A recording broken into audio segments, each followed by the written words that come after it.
Good afternoon and welcome to the New York City Council hearing on transportation and infrastructure jointly with Oversight and At this time, can everyone please silence your cell phones? If you wish to testify, please go up to the sergeant's desk to fill out a testimony slip. Written testimony can be emailed to testimony@council.nyc.gov. Again, that is testimony@council.nyc.gov. At this time and going forward, no one is to approach the dais. I repeat, no one is to approach the dais. Thank you for cooperation. Chair, we are ready to begin.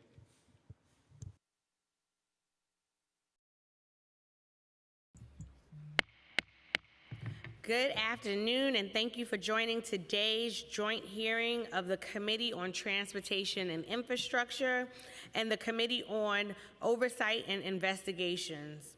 Today's hearing revisits once again the city's streets plan, and specifically the Department of Transportation's noncompliance with legal mandates contained within the streets plan law that this council passed several years ago. This hearing builds on the robust oversight that our committee has conducted over DOT's noncompliance with that law, from hearings earlier this year on street safety infrastructure and on DOT's budgetary needs for meeting the streets plan mandates, to a series of letters sent jointly with Chair Brewer and the Council's Oversight and Investigation Division on the streets plan mandates.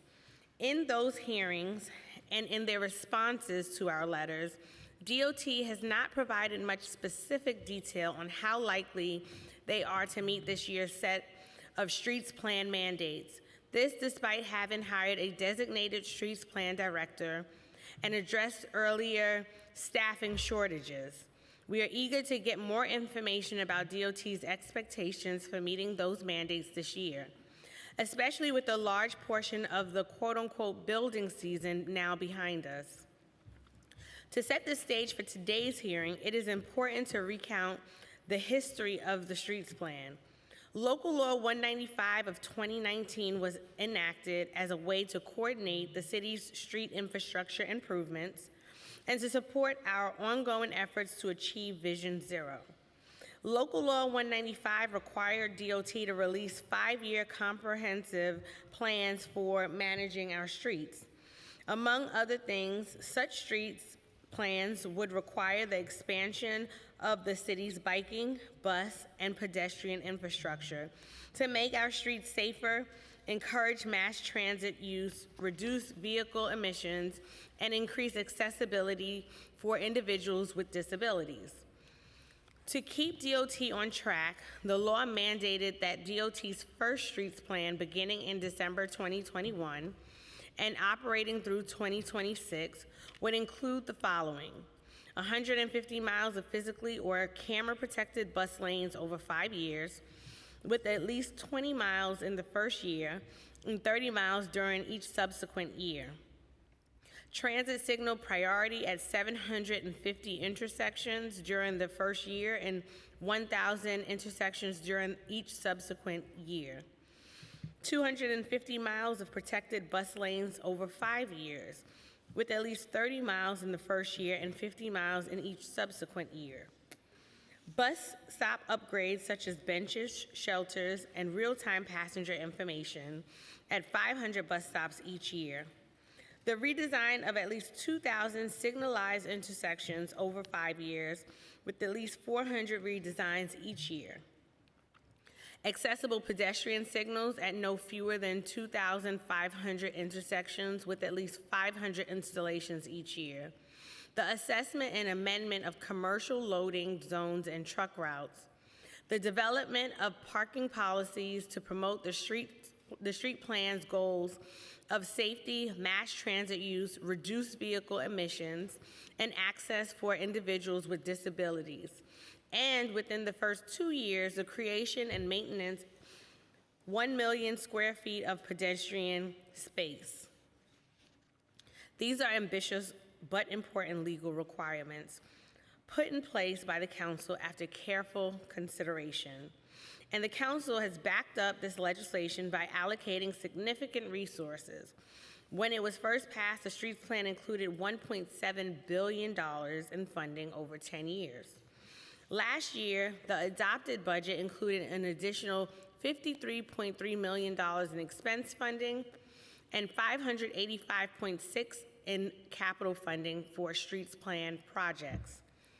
And yet, we know that despite this allocation of funds and the City Council's prioritization of the streets plan, DOT has struggled to meet its legal mandates.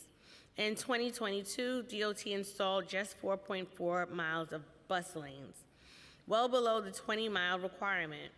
It installed 14 of 500 required bus stop upgrades, and it installed 26.3 miles of the 30 miles required bike lanes.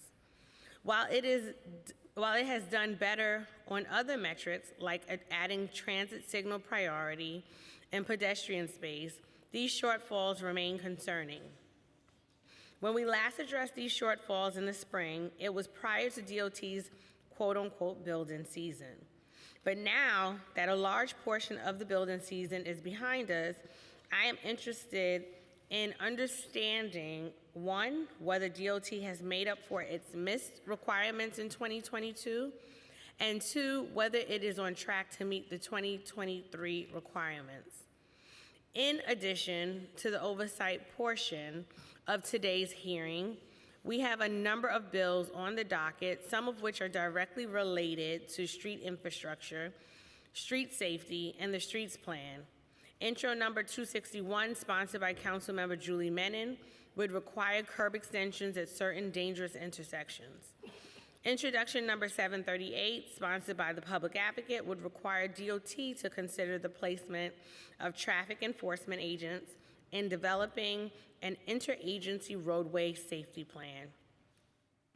Intro 885, sponsored by Councilmember Mercedes Narcisse, would permit automatic waiver of certain additional penalties for a parking violation if a vehicle owner responds to a notice of violation between 45 and 90 days of its issuance.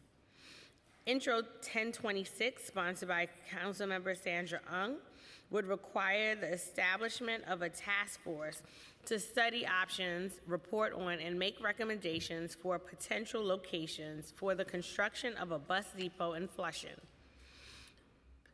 I was glad to tour Councilmember Ung's district as a part of my citywide transportation and infrastructure tour and saw the potential benefit that such a bus depot could have for her constituents and beyond.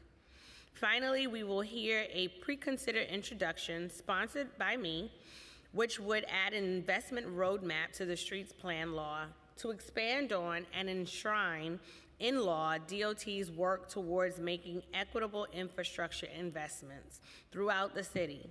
So many communities, outer borough communities, low-income communities, and communities of color have not received their fair share of the city's street infrastructure investments.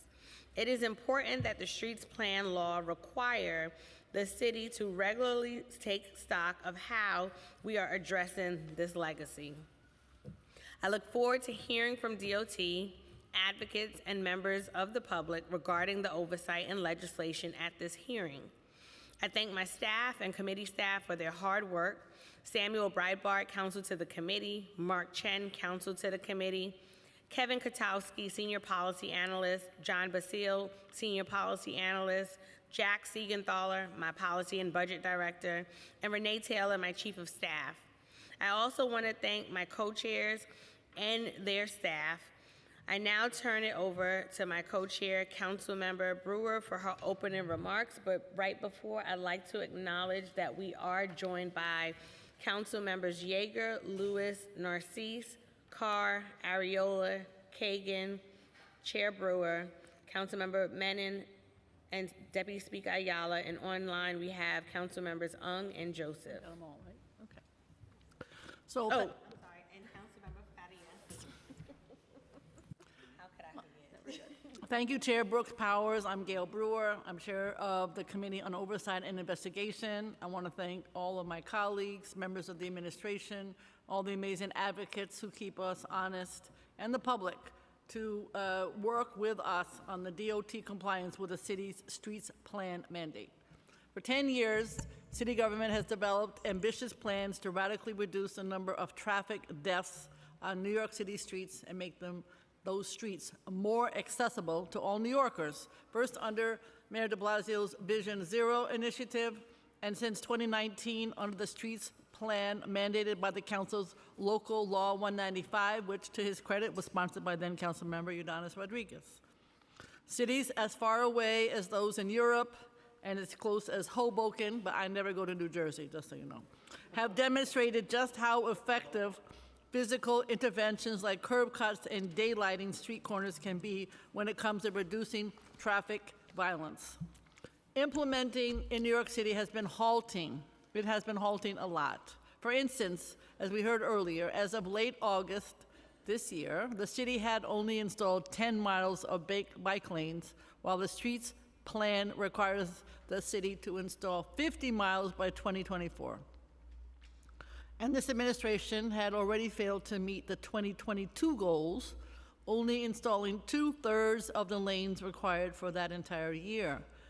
The Adams administration must install 50 miles of dedicated bus lanes by the end of 2023 and 150 by the end of 2025, but so far has managed to install only 6.8 miles of bus lanes, as you heard earlier. And of course, has done better on other initiatives like with the bike lanes, much better than the bus lanes. DOT has not been forthcoming, I must admit, with the council about why the agency has failed to meet the benchmarks set forth by the Streets Plan, which is a legal plan. Not only has the agency provided only opaque responses to questions on the street plan's slow progress, the administration has denied that the plan's yearly benchmarks are legal at all. Considering this progress, which some would rate poor, toward completing the Streets Plan, and the DOT's seeming unwillingness to explain how it will meet its responsibilities, outside observers and advocates have to ask how committed the administration really is to the goals of reducing traffic violence, congestion, and carbon emissions, because that is and will always be the goal of the Streets Plan. We hope the agency representatives testifying today can explain how the city will get back on track. I would like to thank the amazing Oversight and Investigations Committee staff, Nicole Kata and policy analyst Alex Yablon, Oversight and Investigations Division staff Director Aaron Mendelson, Deputy Director Meg Powers, Counsel Kevin Frederick, who put a lot of time in on this hearing, Lead Investigator Zach Mayer, and Investigator Katie Sinise. And on my staff, particularly Sam Goldsmith. Thank you very much, and we look forward to the hearing. I'd also like to say that Councilmember Williams and Councilmember Ressler have joined us. Thank you, Chair Brewer. We will now hear from Councilmember Menin regarding Intro 261. Thank you so much, Chair Brooks Powers and Chair Brewer, for holding today's hearing on several bills regarding the city's streets plan. The streets plan remain vital to keeping our neighborhoods and communities safe and accessible for all. Some goals of the plan, safety, equity, and public space, are issues that my constituents have highlighted as serious issues. The plan must continue engaging communities to ensure safer streets and accessible areas. That is why I introduced my bill, Intro 261, which requires the Department of Transportation to establish a curb extensions program. This would include identifying intersections or areas with potential curb extensions based on incidents of traffic crashes. DOT would then annually implement these extensions in at least 5 intersections in each borough. In fact, the Department of Transportation itself notes that curb extensions enhance pedestrian safety by reducing crossing distances, can relieve sidewalk crowding, and can provide space for functional elements such as seating, plantings, bike share stations, and furniture. Given the benefits, it makes sense to install these curb extensions in areas across the city with high rates of traffic injuries or fatalities. I'm excited that curb extensions are part of the ongoing streets plan, and I'm thrilled to learn more about how they fit into DOT's overall vision. Other municipalities such as Chicago, Washington, D.C., LA, and Boston all have curb extensions as part of their transit plans. In fact, Boston promotes curb extensions with vegetation as part of its green infrastructure plan. I want to thank my colleagues who have sponsored this legislation, along with the bill drafter, Mark Chen, and from my team, I want to thank my Chief of Staff, Jonathan Shett, Legislative and Budget Director, Brandon Jordan, and Legislative Aide, John Mendez, and I really want to thank the chairs for allowing me to speak, and I look forward to today's hearing. Thank you. Thank you. Next, we'll hear from Member Narcisse regarding Intro 885. Good afternoon, everyone, and thank you, Chair Brooks Power and Gail Brewer, and to all my colleagues that are doing a phenomenal job to make sure that New York City is a place where we can live, enjoy, and be safe at once. The bill before us today is Intro 885. It so offers a window between 45 to 90 days post the issuance of a violation notice, where the compounded penalties can be waived. This adjustment ensures that while we encourage timely responses, we also provide a grace period for those who may need it. While drivers must be held accountable, there is no doubt. We must also acknowledge that sometimes life happens, things happen that prevent folks from being compliant as well. There may be genuine reasons causing delays in responding to such notices, from personal emergency to unforeseen circumstances, but we have to keep in mind that New York City is very expensive to live in, and we want to keep folks in New York City. As the proud sponsor of this legislation, I am pleased that we are providing a more forgiving approach to parking violations. This is not just about parking, it's about recognizing the realities of everyday life and granting residents a reasonable window to address their obligations. To every New Yorker who's felt the strain of an added penalty, this change is for you, including myself. I believe this bill not only the right thing to do, but will also reinforce the trust between the city and its residents, showing them that government understands the nuances of their lives. I urge my colleagues to join me to support of this equitable step forward. When I say it, including me, I used to remember these days that when you get a ticket, you're scratching your head. You don't know how you're going to pay it because the bill, water's coming, everything's coming at once. It's just to make sure that we support our New Yorkers. And I want to say thank you to all the Committee on Transportation that make it possible for those bills to come through, the drafter, everyone that's associated in the City Council, that making sure that we make sure New York City is a place that understand and do the right thing by the people. But thank you so much. Thank you. Thank you. And next we will hear from Member Ung regarding Intro 1026.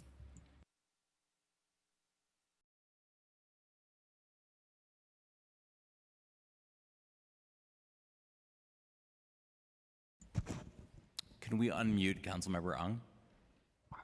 Oh, great. Okay. Thank you. Good afternoon, and thank you to Chair Brooks Powers and Chair Brewer and the other members of this committee for holding the hearing to discuss Intro 1026. Intro 1026 is a piece of legislation that I introduced that we create a task force to identify the potential locations for a bus depot in my district in Flushing, Queens, as well as the cost estimate for such land acquisition and construction. The intersection of Main Street and Roosevelt Avenue is one of the largest intermodal transportation hubs in New York City mass transit system, including having the highest number of bus to transfer in our mass transit system. Flushing is the home to terminus of the 7 train, a Long Island Railroad station, and dozens of bus lines that serve the central business district. But many of the transit options also bring their own set of issues, including extreme congestion on our streets due to the high number of buses that pass through the busy downtown area and then use of public spaces as layover zones. Flushing streets have become a de facto parking lot for buses, and the increasing number of buses laying over the area are causing a havoc on traffic patterns, affecting small businesses and creating adverse health conditions for Flushing residents. Flushing is in desperate need of a bus depot, and the buses that are laying over there before resuming their routes and should not be parked on our busy city streets where they pose danger to pedestrians and block access to small business. My legislation required DOT, MTA, and the New York City Transit and the City Planning Department to form a task force, which in turn provide to the City Council a report on the potential location for a construction of a bus depot in Flushing. The study also included the anticipated cost of purchasing the sites and completing design construction. Delaying the construction of a bus depot has only made the situation worse, as the number of buses have increased, while possible locations to house a depot diminish as Flushing continues to experience ongoing development. This task force we create not only to provide viable locations, but also a realistic estimate of what it would cost to construct a depot, so we could begin to plan a path forward to make this long overdue proposal reality. I would like to thank my Chief of Staff, Alexander Hart, and thank you to the Chair and the committee members for your time and consideration of Intro 1026. Thank you. And next we will turn it over to our counsel, Sam Breitbart, to swear in our folks from DOT. Thank you. I'm Sam Breitbart, counsel to the Transportation and Infrastructure Committee of the New York City Council. Our first witnesses will be from the Department of Transportation, Commissioner Idanis Rodriguez, Deputy Commissioner for Transportation Planning and Management Eric Beaton, and Assistant Commissioner for Intergovernmental and Community Affairs Rick Rodriguez. We are also joined for questions from DOF by Assistant Commissioner for Payments, Billing, and Refunds Agnes Rusin. I will now administer the oath. Please raise your right hands. Do you affirm to tell the truth, the whole truth, and nothing but the truth before this committee, and to respond honestly to council member questions? You may begin when ready.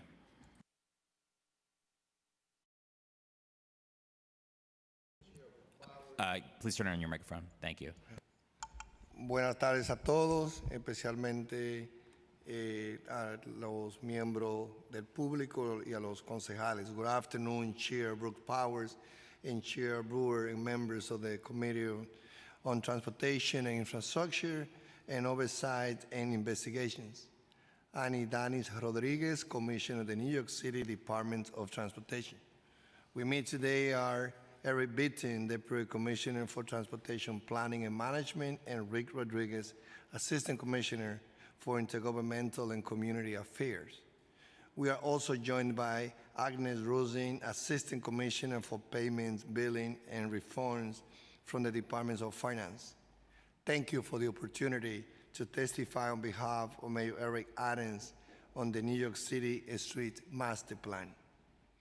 I first would like to highlight to everyone that the primary elements of the New York City Street Master Plan include the following: safety, equity, mode shift and transportation options, access to jobs, accessibility, public space, sustainable infrastructure, curb management, freight, and public participation. All those areas are included in the Street Master Plan that I had the honor to be a co-prime when we passed this bill in 2019.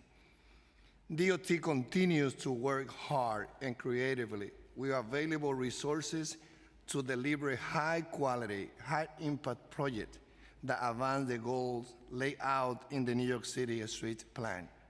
We have a number of transformational projects underway or recently completed that will help people, goods, and services move around this city in a safe, efficient, and environmental responsibility way.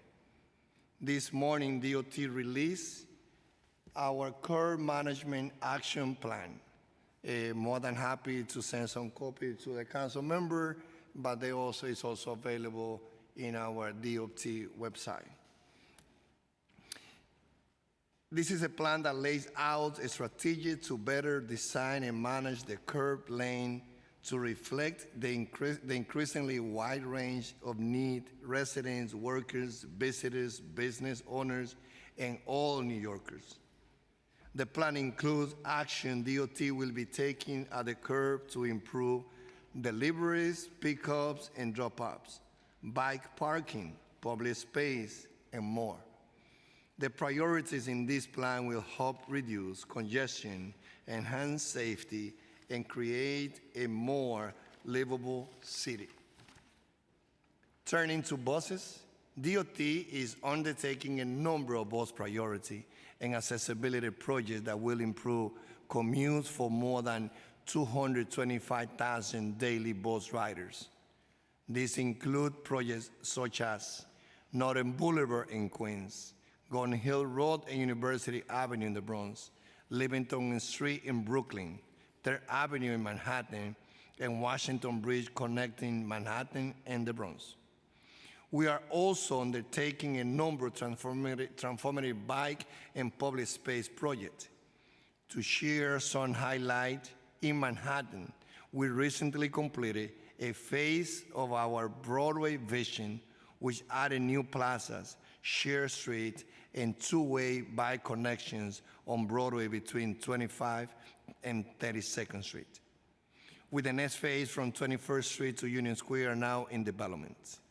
We also recently announced the start of construction on a 10-foot wide protected bike lane on 10th Avenue in Hull Kitchen, along with new pedestrian island and redesigned intersection.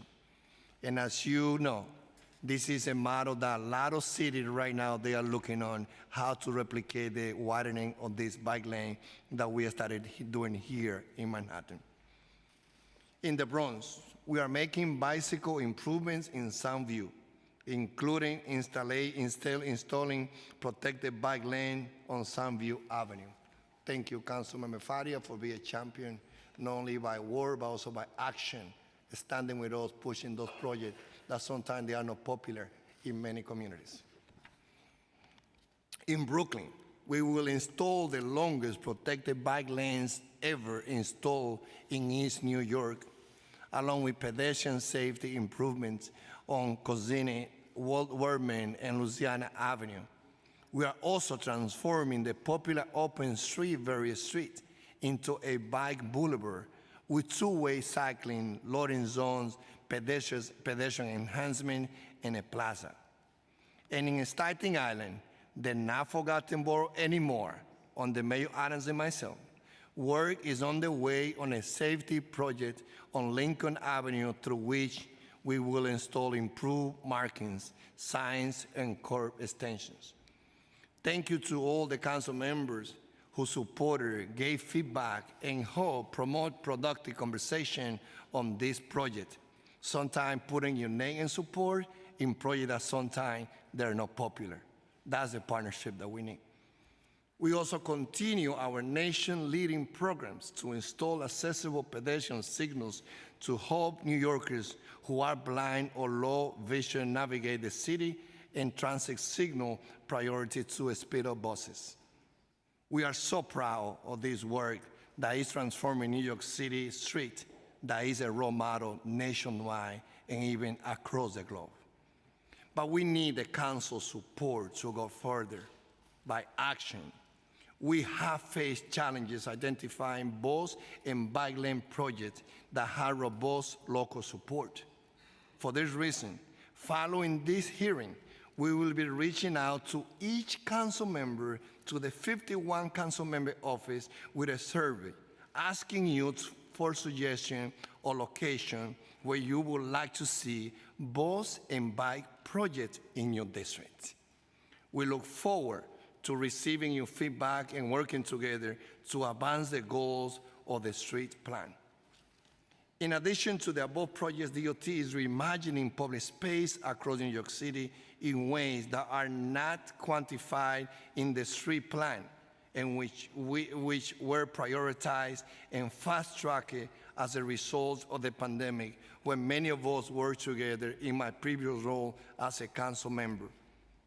Now, in its 4th year, Open Street, something again that we started when I was sitting in your chair, together with the administration at that time, led by Commissioner Polly Tromber and Hans, Open Street continued to be the nation's largest and most successful car-free program. DOT remains focused on expanding and improving the program, with now 200 locations across the 5 boroughs, always asking each council member, where do you want us to build an open street in your district? We are also committed to formally redesign successful open street corridor as bike boulevards, pedestrian plazas, and shared streets. The agency is working to set up the largest outdoor dining program in the country, dining out in New York City.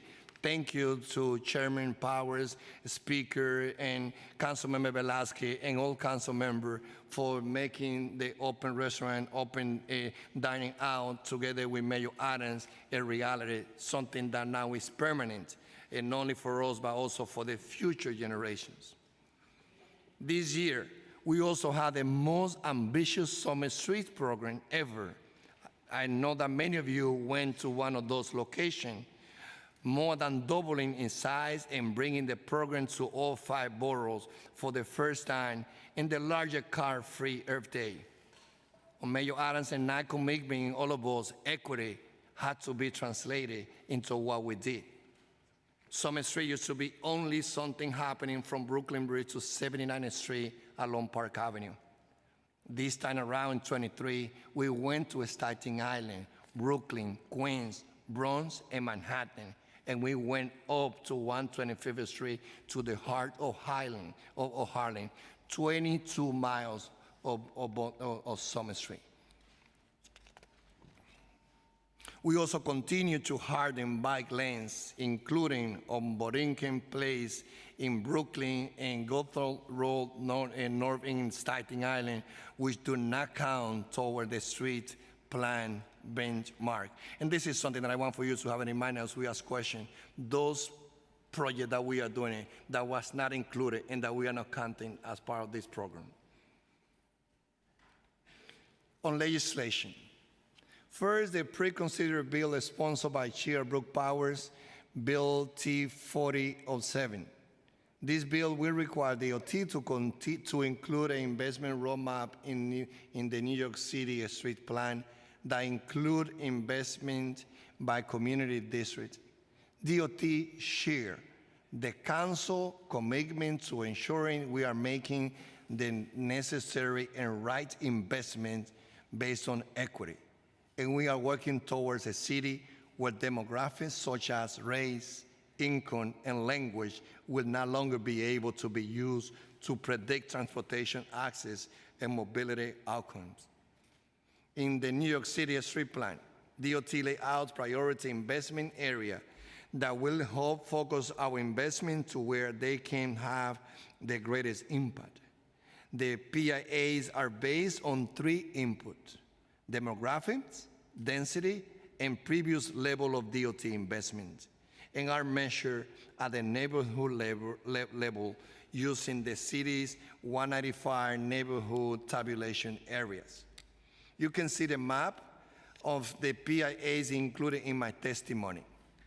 We will be happy to discuss this bill further with the council and work with you to implement projects in areas that have had less investment previously. DOT is continuing to invest in community across the entire city, but the agency is now prioritizing a street design investment in higher need neighborhood based on the PIA tiers, while still being guided by data such as crash histories and slow bus speeds.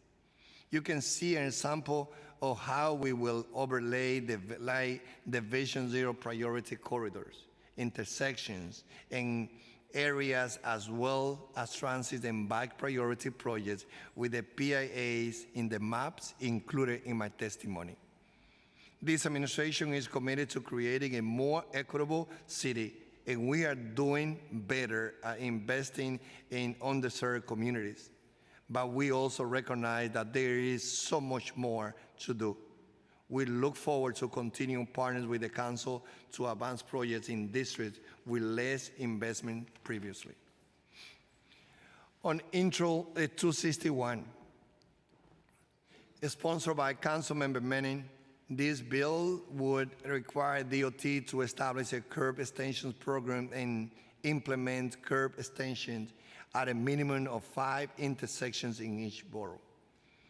Through the Vision Zero Borough Pedestrian Safety Action Plans, DOT use crash data to determine the locations most in need of safety enhancements.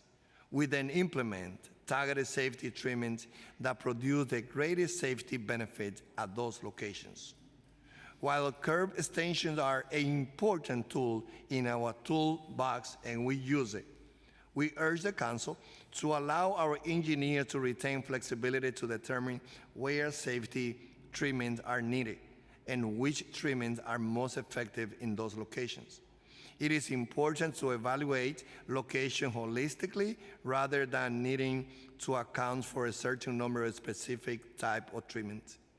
As always, we welcome your partnership in identifying locations of concern and implementing critical safety projects. Next, Intro 738, sponsored by Public Advocate Williams. This bill will require DOT, as part of the interagency roadway safety plan, to consider placing traffic enforcement agents in certain areas. Traffic enforcement agents play an important role in street safety. Through the Vision Zero Task Force, DOT and the NYPD coordinate closely on roadway safety, and we welcome further discussion with the council and the NYPD about TEAs can be deployed to enhance safety. Next, Intro 885, sponsored by Councilmember Narcisse. While the administration appreciates the council's intent to protect New Yorkers from overlay punitive measures, we are concerned that the legislation will have unintended consequences. Specifically, this legislation will disrupt a carefully constructed escalating penalty scale that incentivizes 70% of violations to be resolved within 90 days of issuance. The city has gone a long way to ensure that customers have options to resolve their parking violation and debt, including the Pay or Dispute app that allow motorists to get a hearing and unload evidence using their cell phones, and the rollout of self-serve parking payment plans earlier this year. On Intro 1026, sponsored by Councilmember Ung, which would require the city to establish a task force to study options to potential location for a bus depot in Flushing, Queens. We agree that a bus depot would benefit the neighborhood and look forward to discussing this further with the council, the Department of City Planning, and the agency that is responsible for that, which is the MTA. In conclusion, I would like to thank the council for the opportunity to testify before you. We will look forward to your partnership in getting critical projects in the ground in your district. In 1 minute in Spanish. Gracias por la oportunidad que nos dan de venir a testificar. Hoy estamos aquí representando al alcalde Eric Adams, reconociendo con orgullo todo el trabajo que bajo su administración hemos estado haciendo bajo el Street Master Plan, que nos ha permitido tener la visión, la guía y los recursos necesarios para hacer de las carreteras más seguras para los peatones y los ciclistas. Thank you. Thank you, Commissioner. And I'm going to start off with round one of questions, and then I'm going to yield to Chair Brewer and my colleagues and come back with any follow-ups. So first, I want to talk about year-to-date progress. Under the Streets Plan, DOT is required to build 30 miles of protected bus lanes this year. How many has it built this year to date, and how many does it plan to build before the end of the year? And I just want to know the actual number, and that's all, if that's okay, because I want to be respectful of time.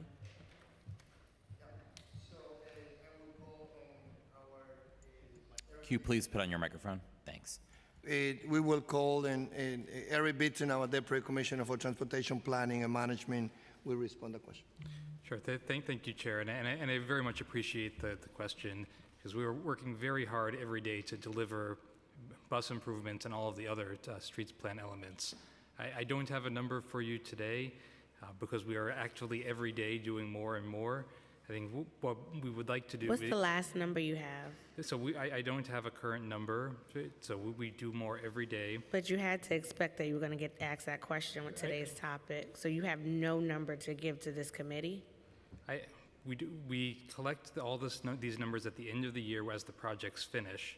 We don't think providing a day-by-day update gives an accurate representation of the work that we have underway, as big projects tend to finish towards the end of the year. Now, I know you hired a streets plan director. Is that person here today? Yes, he's in the audience.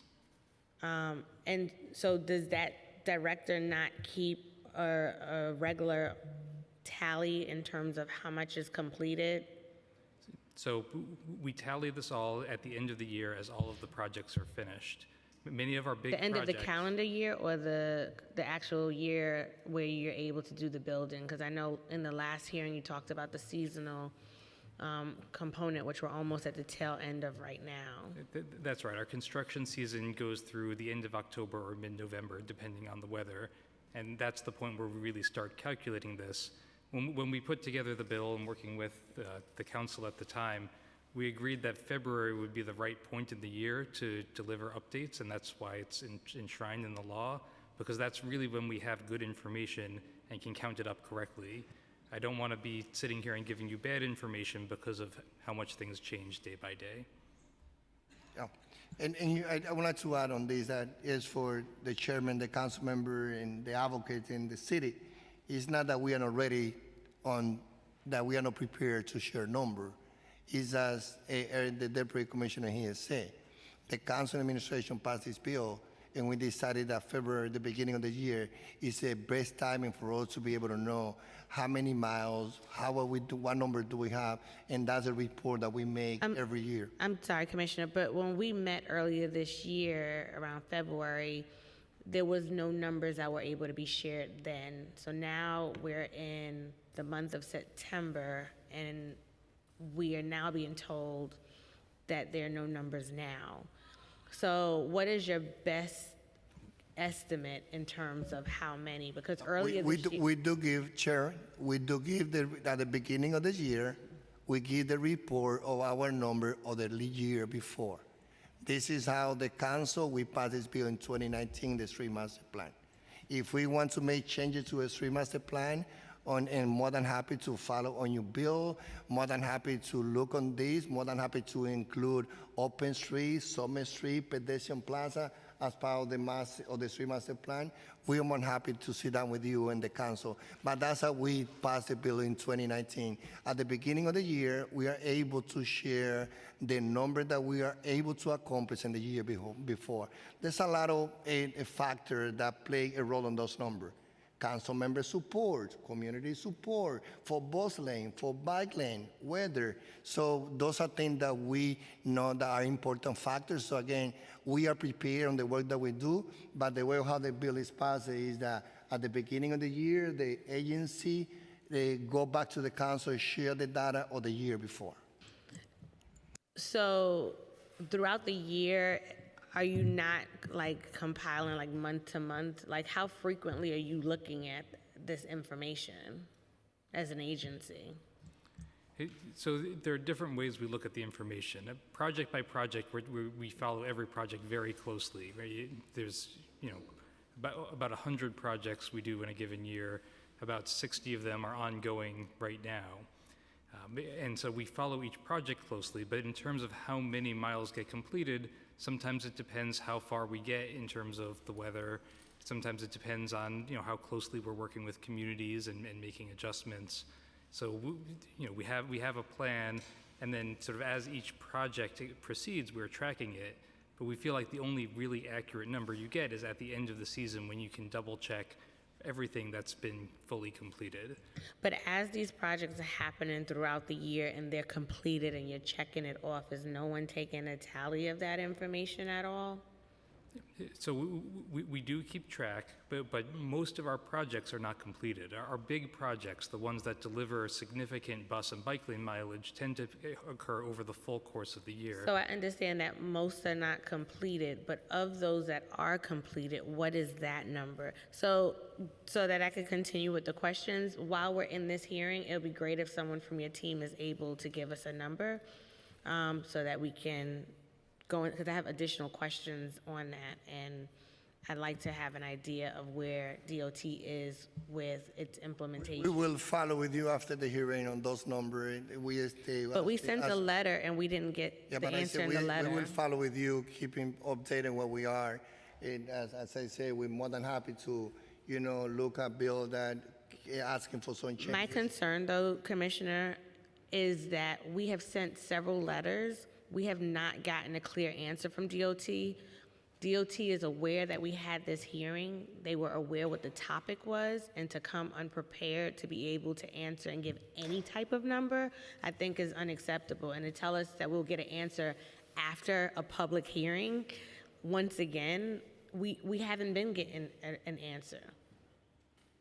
So while we're here and there's a streets plan director in the room, it would be great if we could get an idea at the minimum as to how many have been completed to date, because the season is almost over anyway. It's not substantial work that I would imagine will be left to be done between now and October. Yeah, so we are not ready to give you the number today. We are more than happy to follow with you after the hearing.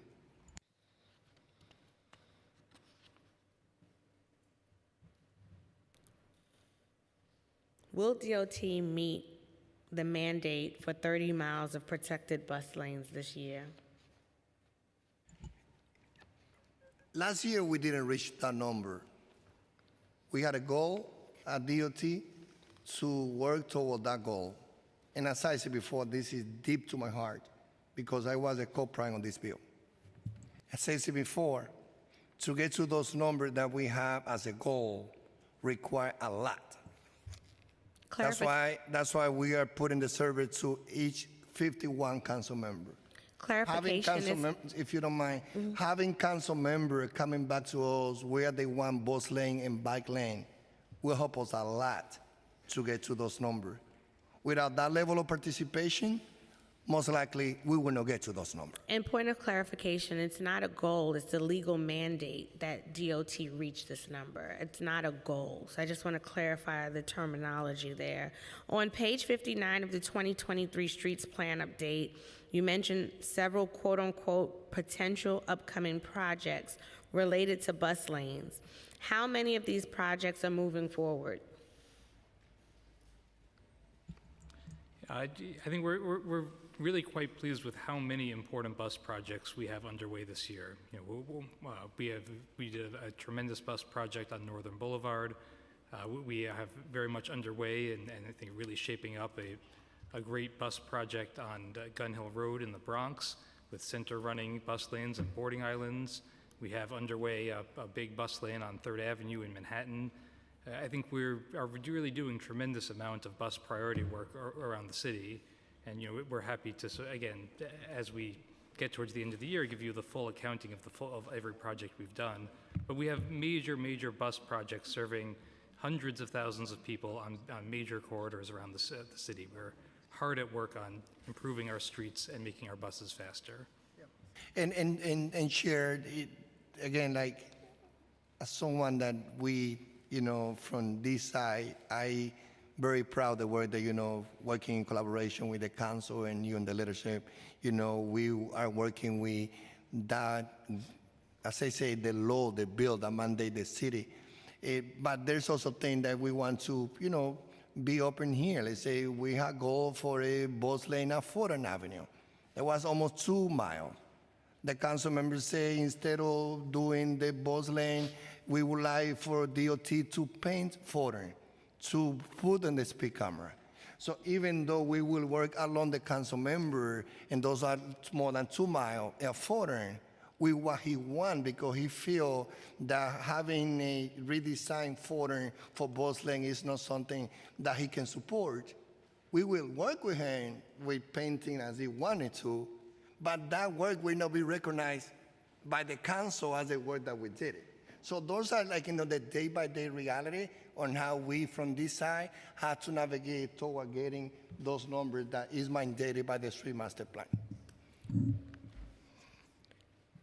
So I'm not clear in terms of the number of projects that are moving forward. That can be included in what the commissioner said we would follow up with you about. As you know, the MTA has projected that by the end of 2023, around 80% of bus lanes will be covered by camera enforcement. Does that 80% number refer solely to bus-mounted ABLE cameras only, or does it include coverage from stationary DOT cameras? Without speaking to what the MTA said, because it's their number, we think that number sounds very accurate. You said accurate or inaccurate? Accurate. And it includes both. We work very closely with the MTA on placing both the fixed and the mobile cameras. DOT actually processes all of the mobile violations for the MTA to make sure that there aren't conflicts between, if you get caught by a fixed camera and a mobile camera, that we're not issuing two violations. And the different cameras do different things. The fixed cameras are very good at capturing people who are driving in bus lanes, so moving violations. The on-bus cameras capture people who are stopped in the bus lane, parking or standing. So the two really complement each other well, and we work closely with the MTA to make sure that they're a system. As we count miles for the streets plan, it's also a little bit of a calculation we have to do, because the actual bus lane goal is what they call protected bus lanes in the legislation, which means either physically protected or lanes that are enforced by camera. And so an existing bus lane that gets enforced by a camera ends up being something that counts towards that legal target, which also means we are working closely with the MTA about which routes are getting new cameras, and that's another thing that is challenging to count until all of the buses are out there and the year is complete. Can you explain in detail how DOT staff coordinates with MTA staff responsible for MTA's ABLE program? Sure. We coordinate at multiple levels. So on the planning side, we have a unit called the Transit Development Unit that works with the operations planning group at MTA New York City Transit. They help do the planning work around identifying which corridors should be next for either fixed or mobile cameras. And then on the operations side, our automated enforcement team works very closely with the MTA Department of Buses, as well as with the Department of Finance, to set up the entire end-to-end system where violations are potential violations are captured by camera. Every potential violation is reviewed by a human government employee to make sure that the person was not avoiding a police car or engaging in actually appropriate behavior. And then we mail the notice of violation and work with the Department of Finance to adjudicate. Will the increased enforcement camera coverage provided by the MTA enable you to reach the 2023 streets plan mandate for protected bus lanes?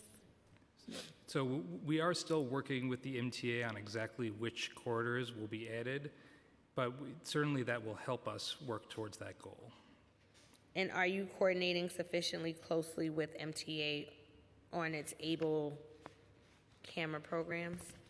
Absolutely. MTA has been a terrific partner in setting up this on-bus enforcement system. We think it's been very effective and are pleased to see that they're rolling it out so many places around the city, as well as pleased that the state legislature expanded their ability to do mobile enforcement starting next year. That's good to hear. So does that mean you'll be able to say how many of the 600 cameras estimated by the end of 2023 have been installed by the MTA? Well, we'll work with the MTA, but given our close relationship, I expect we will be able to report on that. So you're not able to say how many are estimated? Well, I can't speak for the MTA's number, but we think that that is a number we can work with them to give. The MTA shared that the number is about 550. Under the streets plan, DOT is required to install upgrades such as benches, shelters, and real-time passenger information at 500 bus stops each year. How many bus stop upgrades has it made year to date? How many upgrades does it plan to make before the end of the year?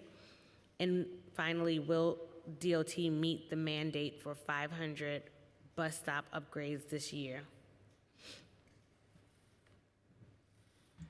Right, so the mandate in the legislation is to install either a bus or either a bench or a leaning, or either a bench or a shelter and a real-time information sign at 500 bus stops per year. We have been working very hard to get a new real-time information contract. The cost for that has been higher than expected, and so we've been engaging in very thorough negotiations with the potential vendor. We are hopeful that that will be resolved soon and we can be out there installing more real-time information, which we think is very beneficial to bus riders around the city. In the meantime, we have been focusing on installing new benches at bus stops that already do have real-time information. So again, that's something that's changing day by day, and we can follow up on the current number. I'm curious to know what numbers you came prepared to share today, because I haven't heard any numbers at this point. I'm going to yield my questions at this moment and allow Chair Brewer to ask some questions. Thank you very much, Chair. So just picking up on this issue of numbers, so how does the streets plan director track progress? Is there like a tool? Is it something that is online at all? I know obviously the date of February is important, but then that's a once a year. So what's the basis for your statements, I think, back in May about being on target? In other words, how exactly are you tracking? So when we spoke at the beginning of the season, we had, it was a look ahead number, and as we've said, we strive very hard to meet all of these mandates, and we have, again, about 60 projects underway to do that. During the year, we track it on a project-by-project basis, where we're tracking sort of from the operational side. Are the signs up? Is the paint down? All the things that go into delivering one of these projects. So we do keep very close tabs on it from an operational perspective. We then do need to go back and make sure that things meet the definition of protected lane. Make sure that we're complying with the detailed legal mandates that are in the law. So it's not that we're not tracking projects, because of course we are. There's very specific definitions in the legislation, and to give accurate numbers, we have to make sure that what's implemented at the end of the year is in line with those definitions. All right, so after this hearing, can you provide some of those reports? Obviously you will in February, but can you also do some that are after this hearing today? I didn't know when you said we'll do it later. I didn't know what that meant to the chair. Yeah, sorry, as the commissioner said, we are happy to follow up with some more detail after the hearing. Okay. The streets plan director, does that person have staff working with them? Who do they report to? And does that person work exclusively on the streets plan? So the person... the person who's sitting in the audience, yeah. Yeah, Jonathan Hawkins, who's sitting behind me and has, I think, really done an amazing job pulling all of this together. So he runs our streets plan unit, but what that really does is it coordinates across all of the different moving pieces within DOT, right? The streets plan isn't something that stands alone. The streets plan is a guiding light for our bike program and our bus priority program and our street safety intersection redesigns, right? So he works to coordinate that entire effort, as well as to produce the very detailed accounting and reports that we need at the end of the year. So it's not a big office, but it is one that gets a lot of support from across the agency. Okay. I want to thank you because I know you responded to some of our correspondence on Friday, and you mentioned that there are protected bike lanes on Soundview in the Bronx, East New York and Brooklyn, Upper East Side of Manhattan. So are these bike lane projects do they qualify as protected under the plan? Yes, in each of those areas, we expect that the vast majority of the project will count as protected. Again, we do this on a block-by-block or even sub-block basis, that if there's a piece that is not protected, we don't count it. So we think the vast majority of those will be protected bike lanes, but we do make sure that we account carefully. Okay, and then today, to the credit of the mayor and DOT, I am excited about the notion of UPS and other carriers doing the last mile on a bike as opposed to their truck. So will these bike lanes be able to handle, I think some are 8 feet, some are 10 feet, et cetera. Will these bike lanes be able to handle such vehicles or devices? Yes, this is something we're very excited about too, and we think that We can agree on that. Yeah, okay. So we do think that as we're designing bike lanes, we're designing them for the world that we have going forward, where, as the commissioner said in his testimony, we are designing wider bike lanes, designing, visibility at corners, making sure that the lanes we are building are ones that can accommodate, whether it's just more cyclists, whether it's larger cargo bikes, that they reflect what we are seeing on the street and expect to see in the future. Okay, And also, Gail, go ahead. I don't think the mic is on. yeah, the widening of the bike lane, and this is something, again, that I know that this is like a very productive hearing, and we're looking forward to continue the conversation with the leadership of the council, just to go over the street master plan, because 2022, we had 200 million bike ridership in New York City. Now we are having an estimate of 550,000 every day. So as you know, you follow, with details, a lot of the things that we happen in the city. As you know, we've been doing a couple of pilot projects. Like, we're using the technology now. We're putting some sensor in some locations so that we can count with accurate time the numbers of pedestrians, the number of cycling that is going through important intersections. The reason why we are getting into those pilot projects, because we know that we have to adapt and to plan according to the new increase of not only the cyclists, but also we also doing, as you saw, the last mile, that now we also doing a number, identify a number of locations, giving UPS, FedEx, and Amazon and all the opportunity for them to bring those trucks with those products to a location.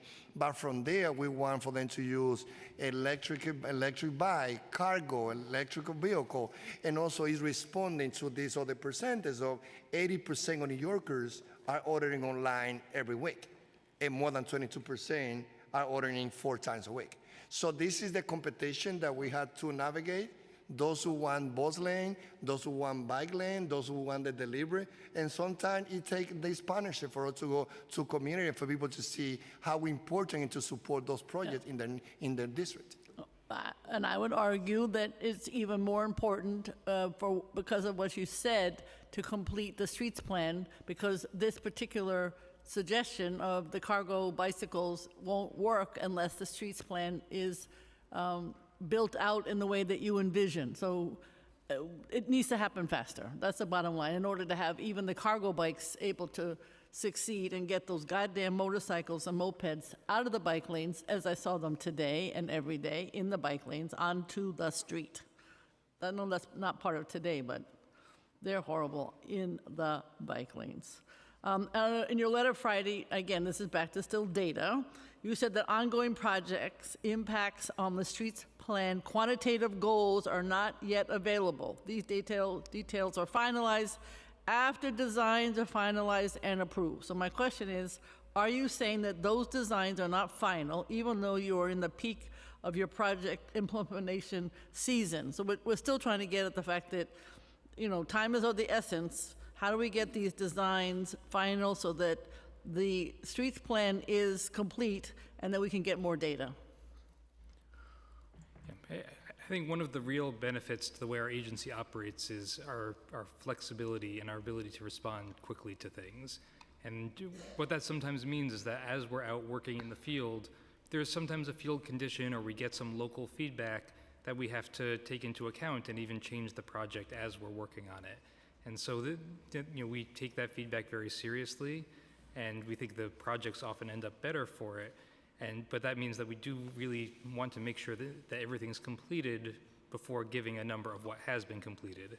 Obviously, we have projections earlier in the year based on earlier designs, and we want the final numbers to be accurate.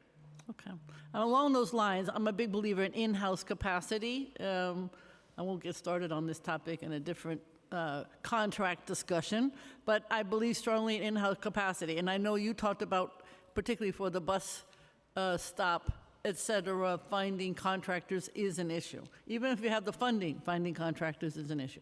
So what are you doing to increase your in-house capacity so you don't have to rely on the outside? Detailing, if you could, how you're improving in-house capacity.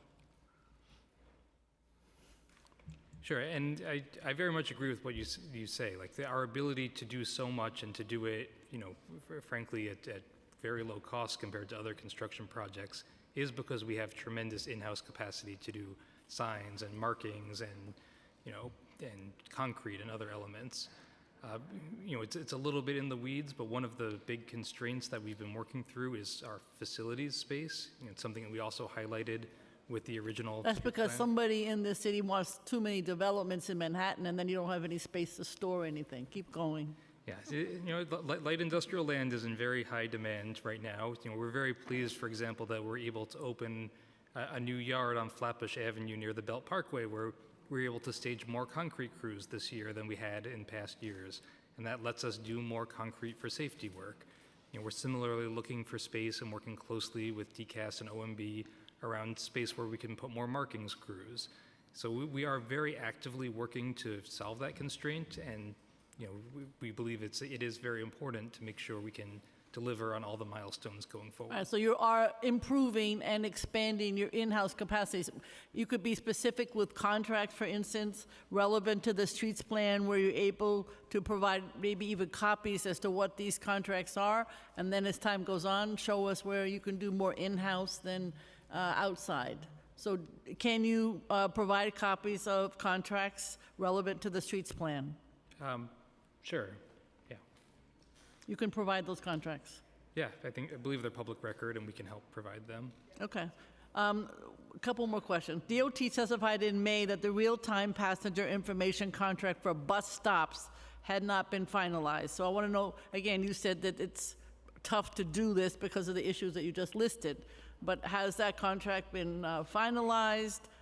When did it begin? If it has been, the name of the contractor, have any of the bus stop upgrades been completed, and how many? I think you mentioned that earlier. It does seem to me that it's not a council challenge in terms of people who are opposed to do bus stops, real-time benches, and the shelters. People love them. So that should be something that should be able to be done. Everybody complains about bus lanes, everybody complains about bike lanes, even though we support them and it's the right thing to do, but not bus shelters. So what's the story here? Sure, and on the real-time information, I think we were very hopeful at the last hearing. Unfortunately, because the cost has been so high and because the city, frankly, has some challenges around the budget, we are working through that contract, and we are hoping to finalize it soon, but we are really pressing the contractor to get the price as low as we possibly can. Okay, so do we have, can we get copies of those contracts for the bus stops and the real time and the benches and so on, even though you say they're expensive? I think once the contract is finalized, we would be able to share it. I don't believe we can share anything in progress. All right. How the streets plans were developed before the e-bikes, mopeds, et cetera. Are you, again, I guess you're thinking about the larger size of the bike path, but generally, this is probably the #1 issue for so many folks. How are you thinking about street design to accommodate these vehicles? Obviously, we're thinking about the cargo bikes for one hand, but when we still have the other challenges that are part of our city. How are you just thinking about that? Even though it's not a contract issue, it does play into bike lanes and bus lanes. How are we educating the public about this issue? How are we making sure that we are using the streets as planned? motorcycles in one place, e-bikes in another, cargo bikes where the bicycles are, et cetera. It's more of a general issue than a contract issue. Yeah, I think that we are doing the best we can to our ability. As we said at the beginning, the role of this agency is to oversee 27% of the land in New York City that is under this jurisdiction. And we have so much limited space. We are only 350 square miles, not only to plan for the 8.6 million residents, but last year we have an average of 50 million tourists. So we had to, redesign our street, having the pedestrian as a cyclist at the top and the forefront for us, reimagining the use of public space, having the support of the resources that Mayor Adam had provided in January and last year. We've been able to continue redesigning our street so that there's going to be enough space for pedestrian, for cyclists, for bike lane. As I said, this increase of the numbers of electric bike, the numbers of the bike share, the bike trip that we have in the city, 200 million last year. This is a reality. And we plan to the best of our ability, knowing that we only have 350 square miles in our city, where there's a lot of competition of what the different sectors need. And as I said, most important, we need support from the 51 council members when we have to build those bike lane and bus lane in their districts. Thank you. So my conclusion is, my understanding is you're going to get us all contracts relevant to the streets plan, quote unquote, as public information, but we'd like to get copies of them, right? That's what you said? Yes, for any contract that is completed, Yes. and then we can follow up with others. Right, we definitely need, as Chair said earlier, all that other information. Thank you. And Gil, Councilmember, one Yes, thing Udanis. highlighting to you is about you and I that you served together for so many years. Yes, many years. We have so many agencies coming here talking about contract, the NWBE. One thing that I can be very proud of how important it is for the chair, that the year before I took this agency, the numbers of the agency for NWBE was only 11%. No. In this administration, I moved this number to 21%. I think that's commendable, but they still need to build more. Thank you. Thank you, Chair. Next, we will have questions from Councilmember Rafael Salamanca. Thank you, Madam Chair. Commissioner, it's good seeing you. First, I want to thank you. You were in my district last week where we did the, I would say, ribbon cutting for the Sheridan Boulevard, or the opening of the Sheridan Boulevard, 172nd Street. And I want to thank you because you also came to my district in August and did a walkthrough with me on concerns that I have regarding the Westchester Avenue and Whitlock project. I see some of your staff is looking at me because I'm going to bring that up right now. But my first question, Commissioner, whenever I have concerns with DOT at the moment, I have to either call your chief of staff or call you to get something done. There is no borough commissioner in the borough of the Bronx. When is that going to change? When am I going to be able to call the borough commissioner for the Department of Transportation in the Bronx? We have an interim borough commissioner, and we're working in the process to bring the permanent commissioner there.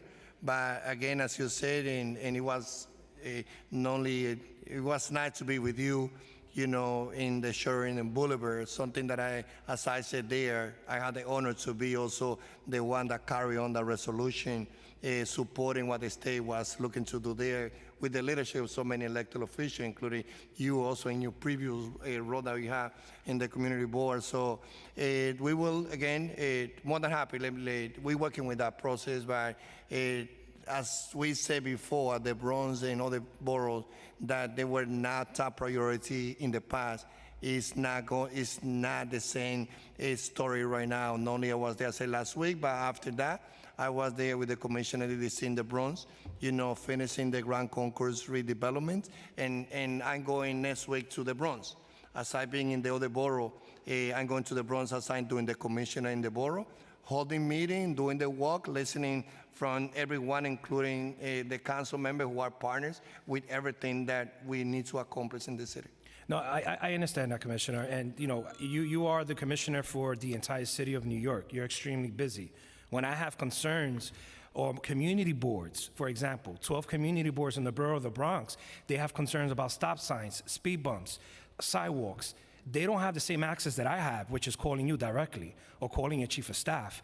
There needs to be a level of accountability, and our level of accountability is reaching out to that borough commissioner so that we don't have to bother the commissioner of the entire agency on something that a borough commissioner can deal with. So I just wanted to publicly say, it's needed. Please speed it up and select the borough commissioner so that we can work with them and continue to move forward. Okay? We're working on it, and you are partners on what we do in transportation. Thank you, Commissioner. Thank you. Next, we will hear from Councilmember Ressler, followed by Carr. Thank you, Chair Brooks Powers and Chair Brewer. Appreciate very much your leadership on these issues and the oversight hearing today. Commissioner, I think that you and your team are trying to do the right thing, and I appreciate that you are trying. But the results are inadequate.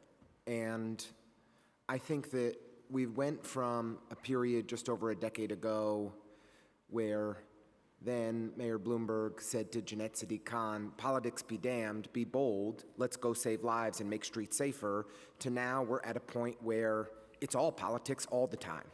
And we are failing to execute on the projects that need to be done to finally make our streets safe. We are on pace for one of the deadliest years in a long time, and I know that you care deeply about this, and I know your team cares deeply about this, but the results speak for themselves. The playbook has been written. If you don't like a project, a bus lane, a bike lane, whatever it may be, call Ingrid, and she'll kill it. It's happening time and again, and it's a problem, and it has to stop.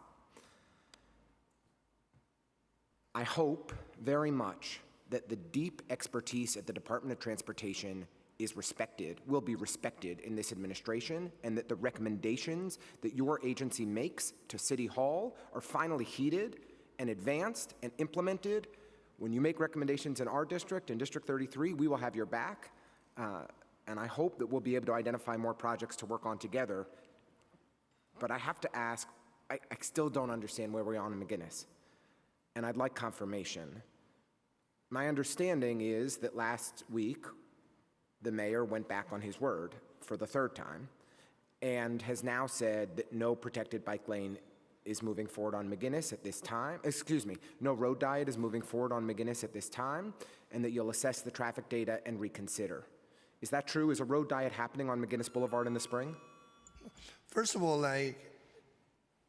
thank you, Councilmember, and we had years of being working together in previous role, and we know that we stand for the best to our city.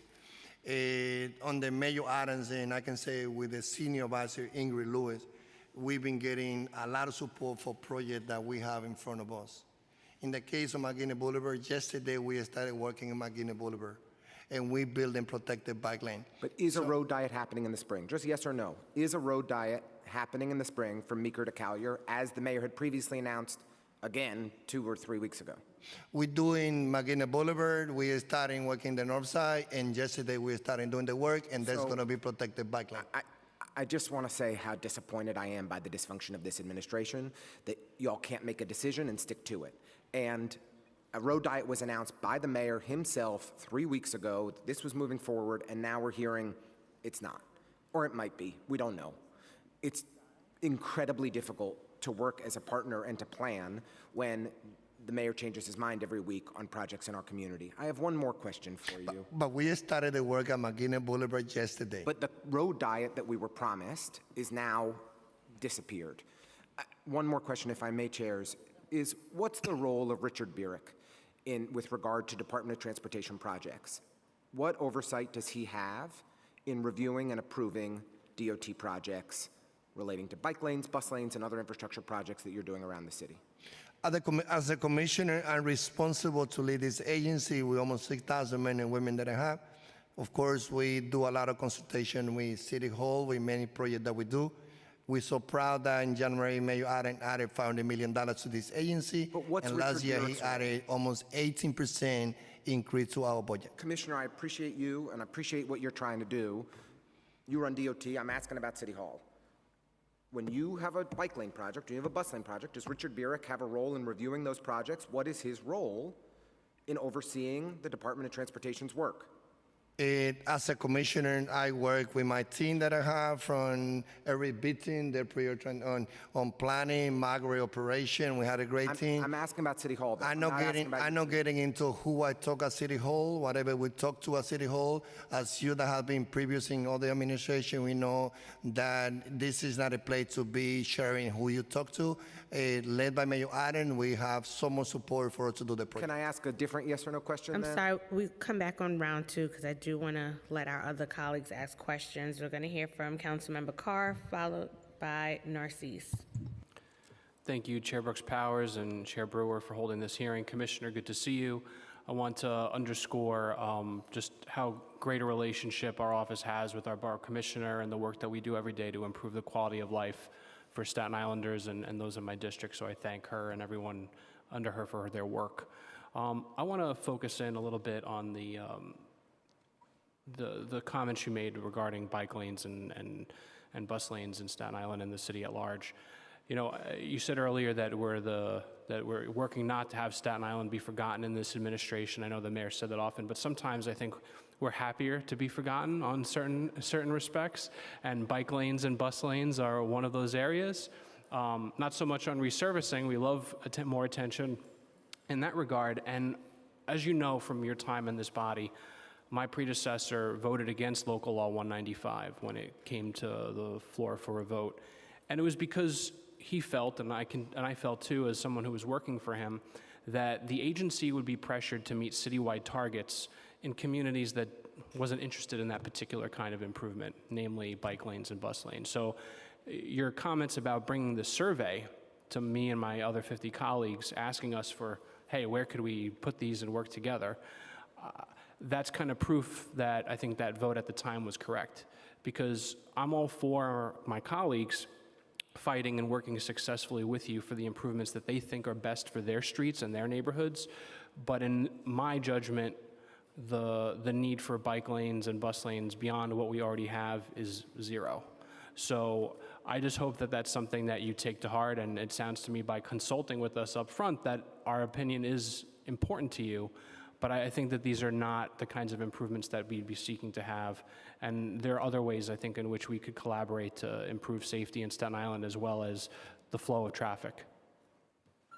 Well, one of the things down the Mayor Adams we've been doing is, as you described, is developing the best working relationship between commissioners and elected officials, in this case, council member. And as someone that was there for 2 years, and the last 8 being the chairman of the Committee on Transportation, I know how important it is to hear from the different council members. And sometimes we even can agree to disagree, and that's part of our job. I feel, again, you are someone that when we have a moment to talk and discuss any projects, you say it doesn't matter the moment that we don't agree, you recognize that we had one of the best borough commissioner with Roseanne there. So I would say, let's continue that conversation. I feel that, as you say, this is something that we need to go through this exercise about where the 51 council members stand on bike lane and bus lane. Because it cannot say, you do the 30 and 50 miles, but don't bring the bike lane to my district. Don't bring the bus lane here.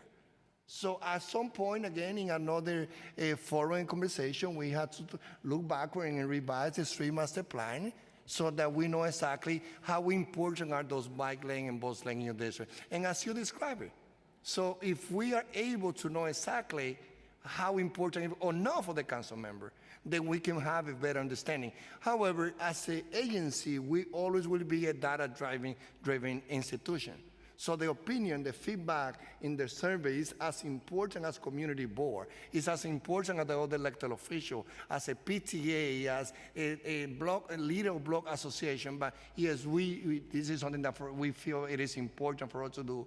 In order to continue planning together, it's important to establish this partnership. And as you open yourselves saying, if that's important in your districts, I think it is critical for the different 51 council members also to share how important is bike lane and bus lane or not. Thank you, Commissioner. Thank you, Chair. Thank you. Next, we'll hear from Councilmember Narcisse, followed by Lewis. Thank you, Chair again. I want to say thank you to the bill drafter, Samuel Bridbard, and advocate that work on this bill for me, 885, Gertzman LLC, Fines and Fees Justice Center, and of course my staff, Saye Joseph and Frank Shea. Commissioner, one thing I'm looking at it, when we're looking at the option, when you mentioned that the pay, like you helping by, including the pay or dispute app that allows for people to pay, that's not where I'm at. I'm at with the people that cannot pay the bills and how we gonna help them out. So that's where I'm at. I'm gonna ask you a few questions quickly because the time is on me. How does this bill help the general public? That's one. What are the complaints from the general public related to tickets? 3, will this bill impact revenue to the city? That's 3. 4, will this bill encourage New Yorkers to resolve parking tickets? And 5, will this bill have negative consequences? Yeah, I'm gonna pass it. Take it from 1 to, so put your mic on so I can hear it. Yes, so I'm going to pass it to Agnes Rosen, who is the Assistant Commissioner for Payments, Billing, and Refund from the Department of Finance to answer that question. And try to be quick on the response because it's not much to ask you. It's straightforward questions. Thank you, Council Member, for the question. As stated in the testimony, we appreciate Council's intent to protect the respondents from the punitive measures. However, we do have concerns with the bill. You have asked whether the bill has a negative impact. We believe that it does, as it may remove the incentive from the respondents to address the violations in the timely manner, either by paying the violation or requesting a hearing. Further, the bill may put the respondents at the greater risk of default, and in addition, respondents may be subject to the enforcement, including the booting and towing, and their debt may be referred to the collections. So in the end, the respondents will end up with the higher cost to retrieve their vehicle. How does this bill help the general public? This bill does not help general public to address. It doesn't help the general public? No. Okay. Okay. This bill will have the negative consequences. For whom? The city or the people of New York City? We believe that this bill will have a negative impact on both, on the respondents, as they may postpone addressing the violations. It means that they may incur more penalties and judgment and interest.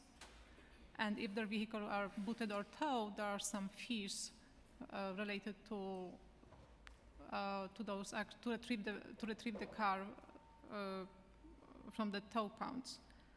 And when it comes to the negative impact for the city, there is a negative impact on the potential on the revenue, as the second and the third penalties may be removed.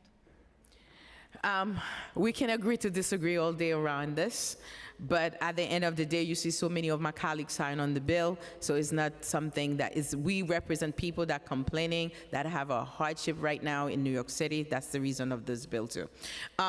What steps are being taken to address the 14.3% staff reduction in the Transportation and Planning Management Division?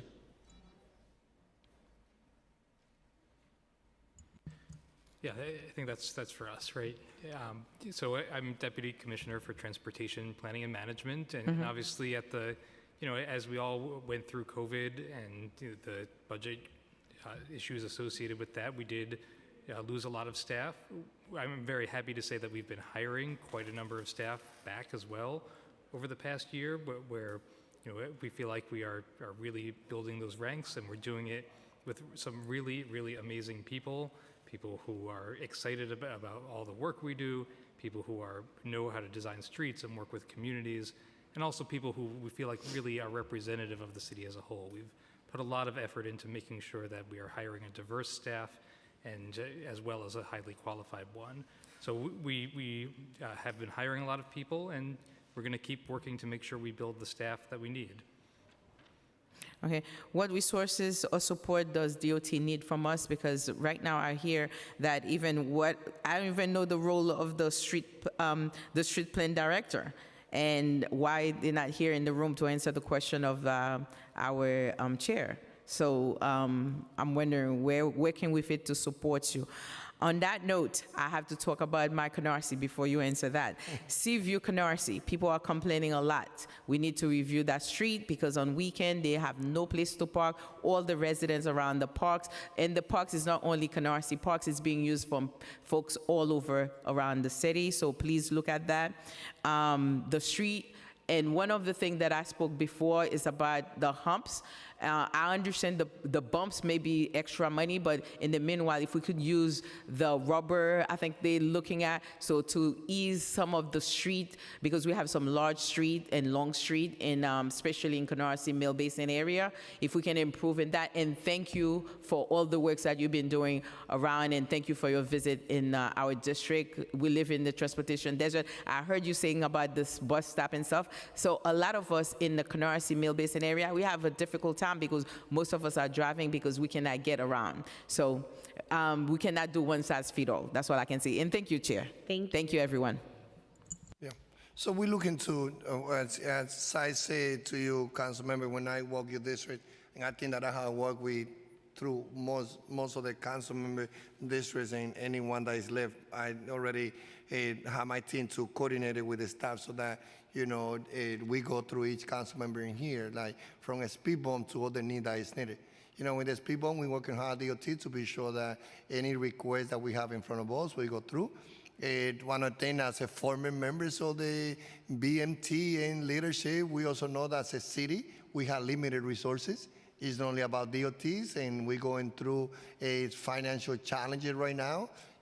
From the Bloomberg time when I served my years, at that time in de Blasio, all administration been going through some PEC, and this is a moment when we're also going through those PEC, and under this mayor and us, we are responsible to continue reorganizing, our agencies to be sure that any reduction that we made in any agency doesn't affect the services that we provide. Thank you. Thank you, Chair Brooks Powers and Brewer. Thank you, Commissioner, for being here today with your team. I have 3 questions and 2 comments, so I'll just spitfire those. Under the DOT street plan, the 50 miles DOT has to install, do you have the amount that's proposed for Brooklyn? Has DOT, the second question is, has DOT avoided in your design plan private driveways for homes within the 5 boroughs, but I'll speak about Brooklyn right now. Has that been included in your process? And the other question that I have is under the streets plan again, is in regards to restructuring Flatbush. Councilmember, that 15 miles, a bike lane, which is the one that you said, the first one? The bike lanes, and I've had this conversation with your staff before, but never got a response, so maybe we could do that here today. Within the bike lanes that has to be installed, has DOT figured out a way to redesign and avoid private driveways for people's private homes? I'm gonna go to the third question.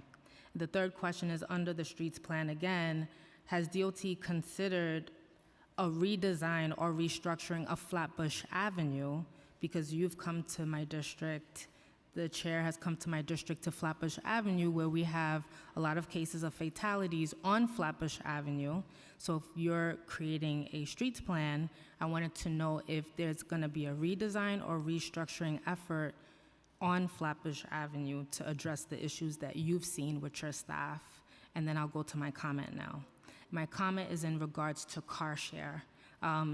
Commissioner, you stated today in your statement to us that you want to work with my colleagues and I and the council, and I know that you have on several occasions, but your staff doesn't do the same thing. So when it comes to implementation of car share, we were not made aware, it was not equitable, and we did not get advance notice. So with that being said, I know you came to the district and had a walkthrough, and I appreciate that. Car share does not work for districts like Council District 45 and Council District 46. So we would like to have a real equitable conversation about how to remove car share. Those are my questions. Before, Councilman, before answer the question on the car share, on the bike lane, your question is coming from concern that we have not done the 15 miles, or the concern of where we are looking to do those bike lanes? The first question was in regards to the proposed locations in Brooklyn, and I'm thinking about my district right now when I share that with you, but in addition to that, are you avoiding private driveways of private homes to ensure that those bike lanes are not interfering with people's driveways? We are, as you know, I went back and I work also with Assembly Member Bishop, where they're also members of your staff there. And we talk about it, our Brooklyn Borough Commissioner, Keith, he was there too. And we left some on the members of our team to meeting with your staff, the staff of Assembly members, community board. So we were looking at area where we were proposing to do the bike lane. One of the things that we definitely do is to go back and continue the consultation with the council member, the elected official. And sometimes when we build the bike lane, it's about building the connections, and it will require for both, for we as a DOT to be open for suggestion, as also for the colleague in government, this council member, to understand that sometimes we have to do projects that sometimes that's not popular. When I did the bike lane at Dyckman, most people were against it. All elected officials were against it. So, Commissioner, with all due respect, I'm not talking about popularity. If you have to implement bike lanes, do what you have to do. It's your job. What I'm asking is, if there's bike lanes being implemented in particular parts, I'm going to talk about Brooklyn right now, and I'm going to talk about my district. If there's a private home there and there's a bike lane blocking the person getting out of their driveway, that's a problem. I don't think your team is thinking about that. So it's either you're putting the streets plan manager on this panel to answer questions that the chairs had earlier so that we could get questions like mine and theirs answered, or we're not having conversations about popularity. It's about, is this within the design? And I know you don't have the answer right now because in the beginning of the statement and the conversations, you all said that you didn't have numbers. So maybe the streets plan manager can come up here and have conversations with us about what this is supposed to look like. First of all, I have the person who oversees the whole thing on the planning, Eric Victor, and he will answer that question. Sure, and just to be clear, the streets plan director reports to me, and that's why I'm up here. It's under my purview. Okay, so you should be able to answer the questions that we've had from the beginning of this. Because this is not about the commissioner, this is not about popularity. We need numbers. And don't tell us you're gonna email to us afterwards because you're still not gonna have it. My constituents are watching right now, and I'm asking the questions because they're expecting a response. If you're a private homeowner, whether the project is popular or not, you need to accommodate them as well in your design. Yeah. That's all I'm saying. So just since you don't have the numbers, that means it's not done yet, add it in. Add in a design and a structure that makes sense for homeowners. Sure, and we hear you very clearly. When we design a bike lane, whether it's a protected bike lane or an unprotected bike lane, we do look at every driveway on the street, and we have a design standard of making sure we provide enough space for people to get in and out. From what you're saying, it sounds like we may have an issue somewhere, and so we'd love to follow up. We had an issue a long time ago. What I'm saying is, we don't have to go back and forth. There's other people that ask questions. Add in your design to avoid private homes in Council District 45 and 46. Because we had this conversation with this agency several times. It's falling on deaf ears. And you don't want the protest in front of your office and your home. So let's talk about it right now. Include it in your design. Because you don't have the numbers, that means it's not done yet. Add it in. When it comes to car share, we would like some of those spaces removed. Those are all the questions I have. I'm going to yield my time and give it back to the chairs. Thank you. But for clarity, just for the public, the elected, and everyone to live with, the accurate information, which is about, we went to Brooklyn, I went there personally. We met with the elected official from that area. The question about those bike lane in front of the private street, houses came to us. We're working on it. The question about the car share also came. We were working on it. And I believe so definitely there's going to be a moment where, definitely whatever we do, I can say there's no another agency in the nation that have the best qualified top engineer working from the bottom to the top on project that we require for us to redesign a street. So I'm more than happy again to follow any particular concern in any area. We are more than happy to take and follow with you, council member. Thank you. Next, we're going to have some remarks by the public advocate. Thank you, Madam Chair, for the opportunity. This is actually my opening statement, and I think you for giving me an opportunity. Obviously, I see there's some back and forth going on, so hopefully this will make some sense still. As I mentioned, my name is Jemina Williams. I'm the public advocate of the City of New York. I want to thank Chair Brooks Powers and Chair Brewer and members of the committees on Transportation, Infrastructure, and Oversight and Investigation for holding this hearing. Always a pleasure to be here with Commissioner Rodriguez. We caused some trouble back in the day in the City Council. Seemed like there's still some trouble here. You're on the other side of it now, though. Today, the committees will hear several bills, including Introduction 0738, my bill that would require the Department of Transportation, DOT, to consider the placement of traffic enforcement agents in the development of an interagency roadway safety plan. In 2011, Local Law 12 was enacted, which required DOT to develop an interagency plan to improve roadway safety and reduce incidents of traffic violations, crashes, injuries, and fatalities, and for the plan to be updated every 5 years. My bill would be in addition to the existing law that also stipulates that the plan identifies ongoing recommendations and proposals to improve roadway safety. Traffic enforcement agents' placements would be one of the suggestions and considerations for reducing crashes. As we know, traffic enforcement agents are integral to keeping traffic flowing and New Yorkers where they need to go. And explicitly naming their roles and placement as part of a greater safety plan is a much-needed addition to what is already required of the DOT. Additionally, the committees are also hearing Introduction 0885, of which I am a co-sponsor. The bill would provide for the automatic waiver of certain additional penalties for parking violations if the vehicle owner responds to a notice of violation 45 to 90 days after its issuance. Currently, if a vehicle owner responds more than 45 days but less than 76 days from the date of the notice, they are subject to an additional penalty. If the owner responds more than 75 days from the date of notice, they are subject to an additional penalty on top of the prior penalties. This bill would amend this current penalty system, recognizing that if the vehicle owner makes a concerted effort between 45 to 90 days, the issuance of the violation notice, the aforementioned additional penalties would be waived. Today, I spoke of two bills that cover two different issues, fall under the scope of transportation infrastructure and the system in place that affects New Yorkers' daily lives, whether you're a pedestrian or a driver. And I'll end my comments here and hope that the administration and the council will support those bills. Thank you. Thank you, Public Advocate. We're going to go into round 2 of questions. I just want to pick up on Vision Zero and street safety. A report from earlier this week indicated that people in the 10 council districts with the highest poverty rates were nearly a quarter more likely to be seriously injured compared to the average district. Moreover, the 10 districts with the most people of color were 15% more likely to suffer serious traffic injuries compared to the average district. How does DOT consider this information when determining where to situate street safety infrastructure? As a public advocate, we've been, in this responsibility for many years in different roles. One thing that I got to say with this number is that, first of all, we need to, and again, because there have been years of working together, years of the council administration putting the resources, that since 2014 to today, when it came to the numbers of pedestrians losing their life in our street, we are in the lowest number because of the work that we do on Vision Zero, from the engineer redesigning, education on Vision Zero, and also collaborating with the NYPD from the enforcement side.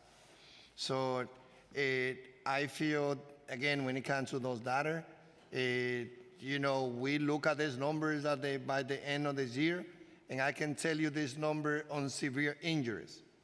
2019, we had 2,375. 220, we had 2,089. 2021, we had 1,926. 2022, we had 1,761. This year, because we had not get to the end of this year, we are higher than last year with 1,840. But that's why sometimes the data that we collect is more accurate when we get to the end of this year. So we're hoping that we will continue having a good year, one severe injury too many, one person dying too many. And for Mayor Adams and not being able to take this year with the lowest numbers of pedestrian fatality is a big accomplishment for our city. And we hope again that this data that TA, advocate group that we work closely in many areas, we disagree for them to be putting these numbers so far by now, because when the number is not accurate if we don't get up to the end of the year.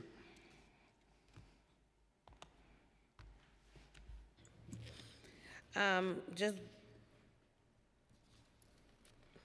how can someone assess how much and where pedestrian space under the streets plan is added? So as we do that calculation, we keep a tally, and I believe it's in the update, but we can also provide those numbers, from 2022 to you if you'd like them.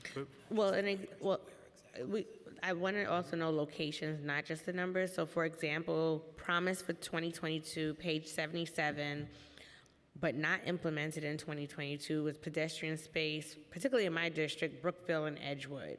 So I'm looking for locations more so in terms of how you all assess this.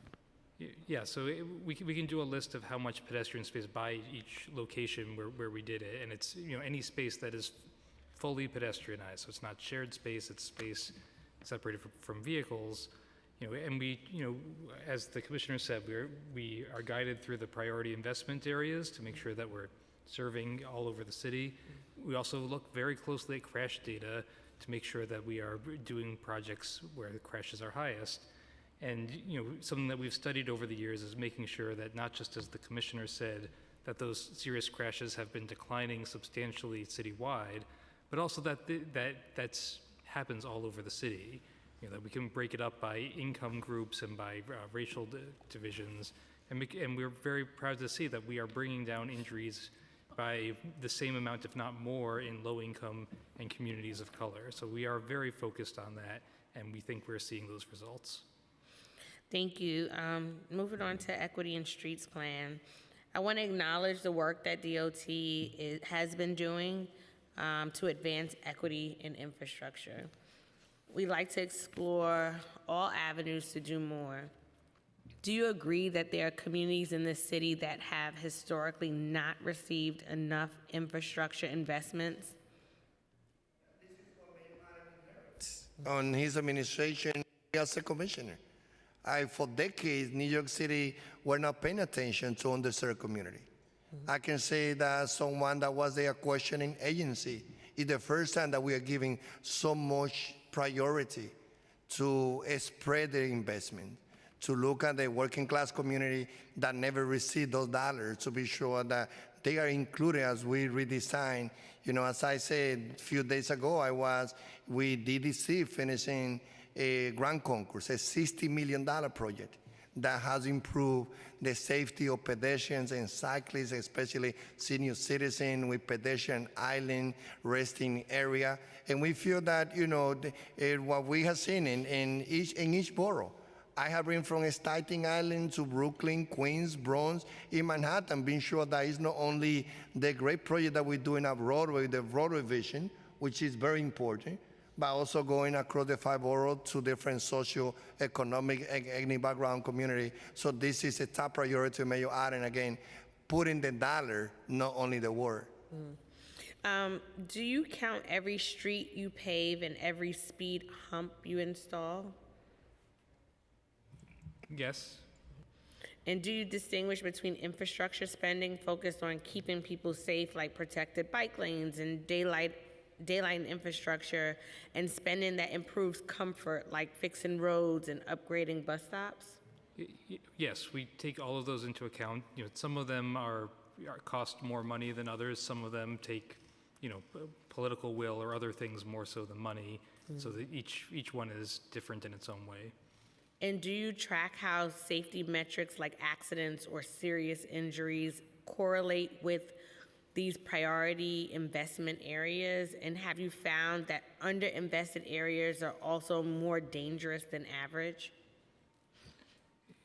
So we have found that there is somewhat more incidents of crashes and injuries in communities of color, and I think that relates to what the commissioner was talking about, that some of these areas have not gotten as many treatments over the years as they should have.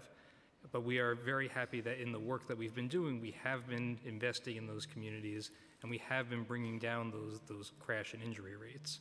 So it's something that we look at each year to make sure that we're not just counting projects and counting miles, but that we're counting outcomes. That we want to see crashes and fatalities go down and go down equitably around the city. We want to see more people riding bikes. We want to see more people on the bus. Ultimately, like, that's the city that we want to see, not just, the number of miles on a sheet. Is DOT able to examine prior investment before 2011? Yes, I think it depends on And let me just what area. explain why. So, like, as you know, inequity in the city is a problem with a much longer tail than 10 years, but balancing the city's investment over the past decade won't be enough to bring up the communities that have been underinvested in for hundreds of years. So wanting to know, like how you said you inherited this, wanting to kind of be able to tell the tale in terms of even a decade ago or more, what has that investment been? What is it now? I feel that, as we mentioned a few projects that we are doing, first of all, those we can share with you, we can send you, and that has been project. We have, in the previous hearing on the budget, we give you detail by detail, all the details, project to project, on how the different community, underserved community, now they've been getting the investment that they were not getting before. So I'm more than happy to send you the list of all those projects that we have done it. I feel that also, as I share about what we do in the Summer Street, that for the first time we went to Staten Island, Queens, Brooklyn, in different area. This is not only a day for community to enjoy biking, cultural entertainment. When we do those events, what we are doing also engaging the community for them to experience the benefit of walking in our street. As we will continue going back, go meeting with elected officials, community board, PTA, Black Association. Because what I feel, and I think this is something that many of us agree, is even the conversation about transportation in the past did not go, was not seen and taken from the grassroots perspective. So what is happening right now is that we are dedicating our time, we go into those communities, at the same time, and listening from them, their feedback, what is important for them. But also, we've been doing a number of projects. Back in November, I hold a press conference together with Mayor Adams, where we share with everyone how we overpass all the goals that we established at the beginning of 2022. So, and again, like, New York City is the leading one in the whole nation. And this one is something that probably, Eric, I'd like for Eric to share about how are we doing, let's say, on bike lane compared to other cities. Sure. Just as the commissioner said, we do feel like we're doing a tremendous amount, that we're doing more than any other city in the United States and more than most of those other cities combined.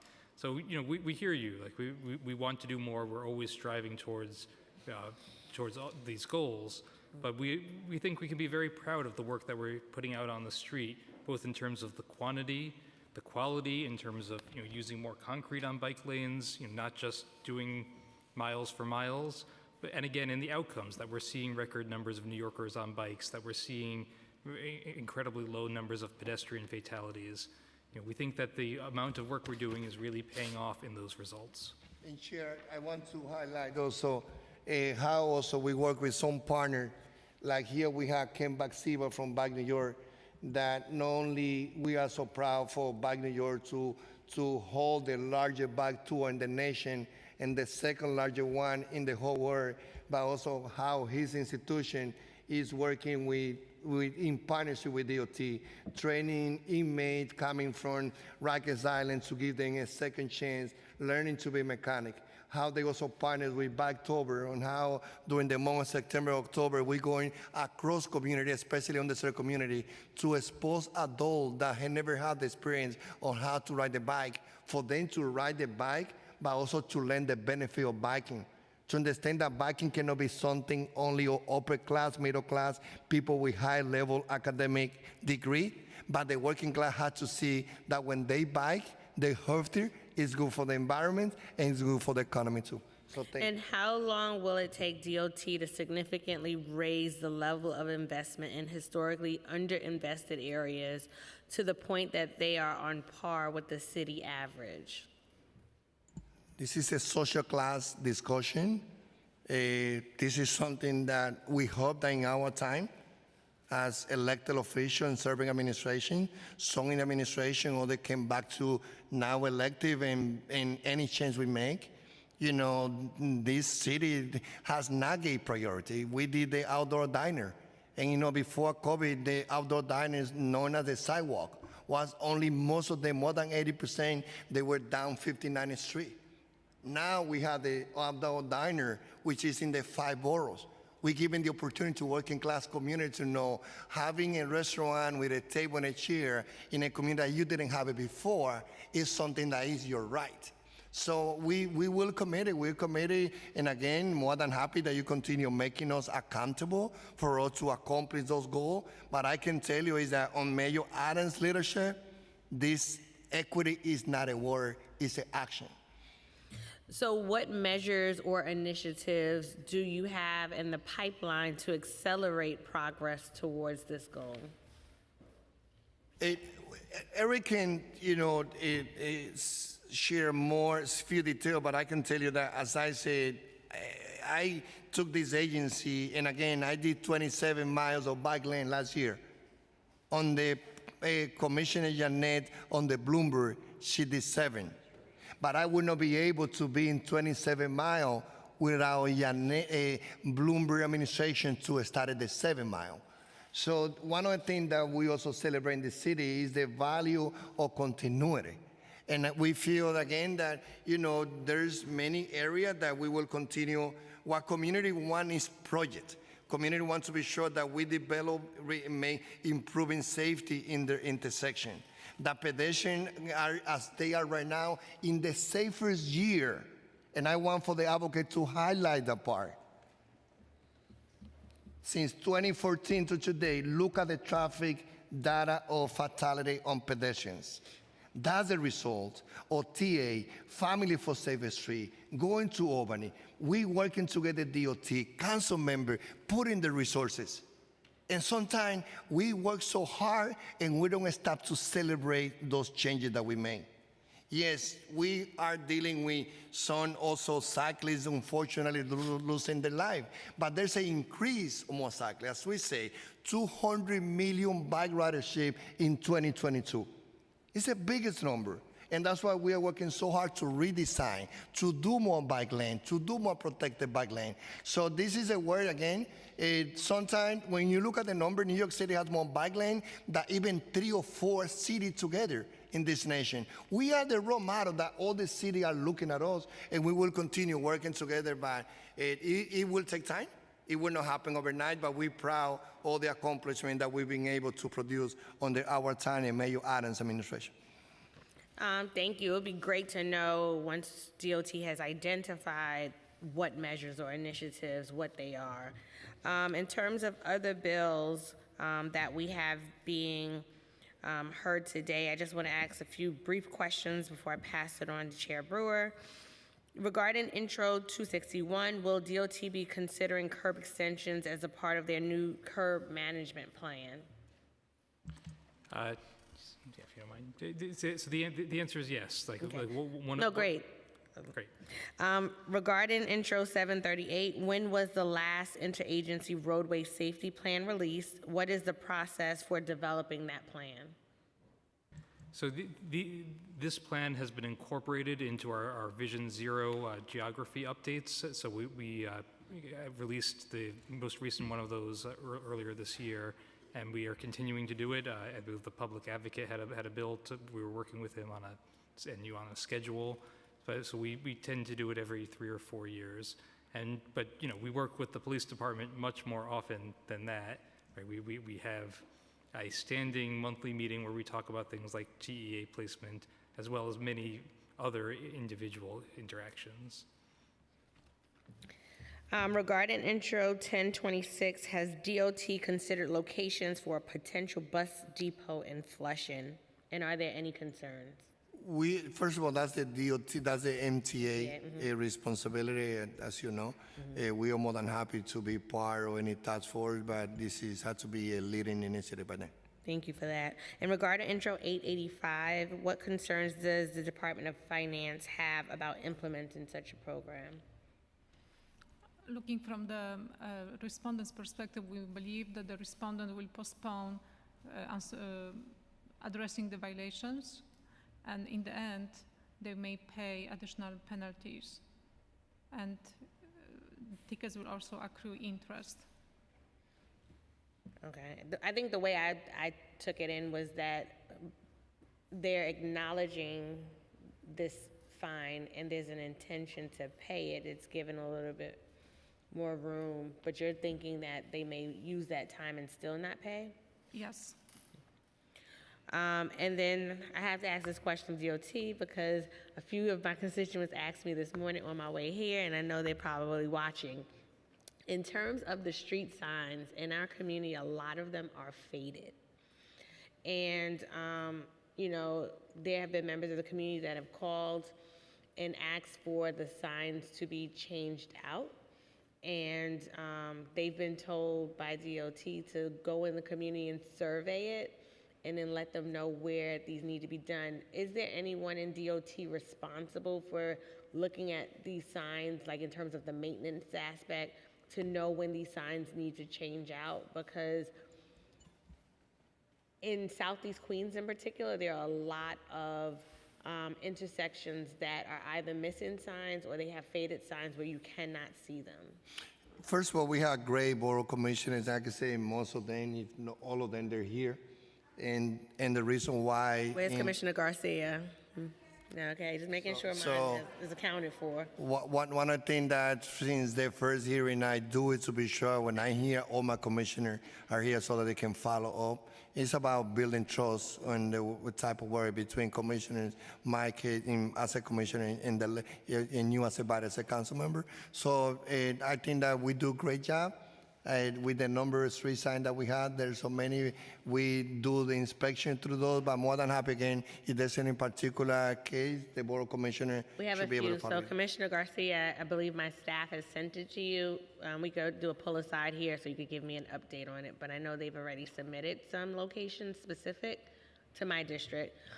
Also, I know the bike lane on Beach 20th Street has been a major contentious issue there. And I know DOT was looking to work on that. Is there any updates in terms of what's happening there?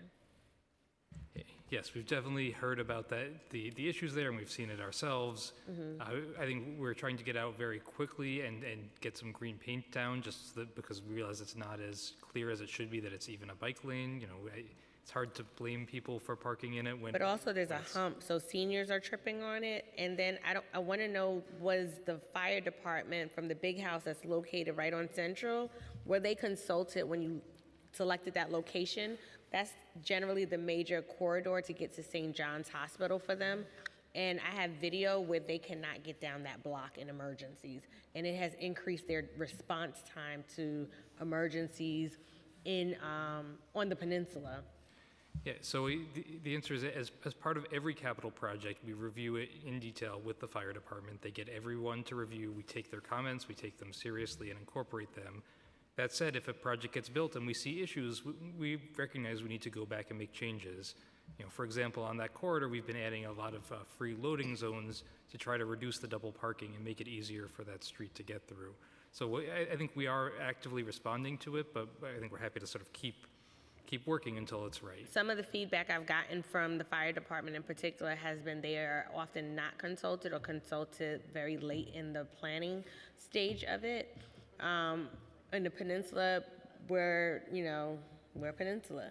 You have to build differently there. And so I definitely want to be engaged in the next steps for that, and make sure that they're at the table as well, because to hear that there's an increase in response times is concerning to me.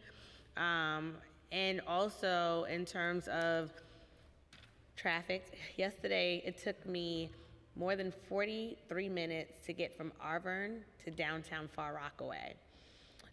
We know that Edgemere Avenue is having a much needed construction being done, which will raise and expand.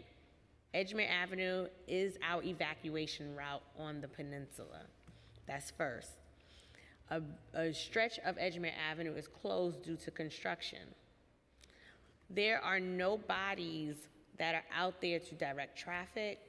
The flow of traffic has been severely impacted, I would say. If you drive down, and I've gone both ways, where I've gone down Rockaway Beach Boulevard onto Edgemere Avenue and then cut under the freeway where it's closed, it's traffic. You come down Seagirt because we've lost the lane on both sides for the bike lane that's parallel to the protected bike lane on the boardwalk. There's traffic. The line is blocks long to be able to make a turn or to go straight. Then yesterday, I decided, let me try going down Beach Channel, because everybody seems to be on the other side, right? Well, turning onto Beach Channel from around the 80s, the line for that was super long. The entire stretch of Beach Channel had traffic on both sides. If there was ever an emergency, the fire truck could not get through what I saw yesterday. An ambulance could not get through what I saw yesterday. We need to see, and I understand that this is going to take cooperation with my understanding from the response I got from the borough commissioner is the developers. But DOT, which is why I advocated with you in terms of having the street dining under your discretion, is because DOT is responsible for our streets and the management of it. And so even though there's a private construction project happening right now that's in partnership with DOT, DOT has a role as well to manage this traffic. And we need to put a task force together with emergency services, with DOT and the contractor to work this out. School is back in session, people are back at work. This is an unsafe situation. When we had winter storm, I think it was Elliott, I forgot the name at this point, in December, we were literally stranded on that peninsula for that day. All bridges were shut, we could not get off that peninsula. We have one hospital on that peninsula, none that's a trauma. We need to be able to get off that peninsula in case of an emergency, especially right now in hurricane season. So this is an urgent, dire situation. I need this meeting to happen as soon as possible. I requested it. I don't feel like I got the sense of urgency that I'm sharing with you right now, but experiencing Beach Channel yesterday, we have to do something. I'm happy to follow with you, council member, and as you say, it's important also to bring the developer, because sometimes when they plan any major construction. And they're willing, I talk to them regularly, They're willing to come to the table. Yes, they will, yeah, so that's important, because as you know, we did the rezoning in Inglewood, and there's many projects. One of the things that is important for developers is to be responsible to help with that piece related to, how they are gonna be doing taking care on construction, also, contribute to a obstacle for traffic, things like that, but more than happy to follow with you. Thank you. So that was my councilwoman role. Passing it on to Chair Brewer. Thank you very much. I want to thank Ed Pinkar, Manhattan coordinator, for all of his work, and also thank you for your focus on curb planning on Columbus Avenue. I think that's part of the study that you were talking about earlier. So just in terms of numbers, I think this is all in the report for 2022 that came out in February. But if you talk first about bus lanes, 150 supposed to be built over 5 years, with at least 20 miles in the first and 30 in the subsequent. So far, 6.8. Is that the correct number as far as you know? Yes, that's for the protected, the one that's in the law. Yep. And in terms of transit signal priority at 750 intersections during the first year, 1,000 intersections, 281. Is that the correct number? 281 completed last year. It says, according to, again, my data may be wrong, it would have been done in 2022 for the report, February 23. I want to check that with my Okay. team, because I think we were very close, if not at the 750. Okay, that's helpful to know. 250, this is the bike lanes, which is done quite well. 250 miles of protected over 5 years, 30 miles in the first year, 50, and you've done 26.3. That's right. It was about 26, and in addition, we had done another 10 miles of Jersey barrier protected lanes. Okay, that's good to know. Bus stop upgrades, we talked about this earlier, the benches, the shelters, the real-time information at 500 bus stops each year, and so far 14. That's right. We're working on the contract to do more of the real-time information. Right, we talked about that earlier. Redesigning of at least 2,000 signalized intersections over 5 years with at least 400 redesigns each year, and I'm not sure what that number is. Do you know? So we'll get the exact number, but last year we well exceeded that. I think we were over 1,400 intersections redesigned. Okay, I have Real 1813, but I don't know if that's correct, so, but you let us know. 1,600. 1,600? Okay. And then APS, which of course, something that I started many years ago. I feel very strongly for those who are visually challenged. APS is at no fewer than 2,500 intersections with at least 500 each year. I have 494. Right, so I think we're just below. Right, so that's good. All right. Then the other question I have is, just in terms of the funding, obviously you talked a little bit about the contracts for the bus shelters, they cost more.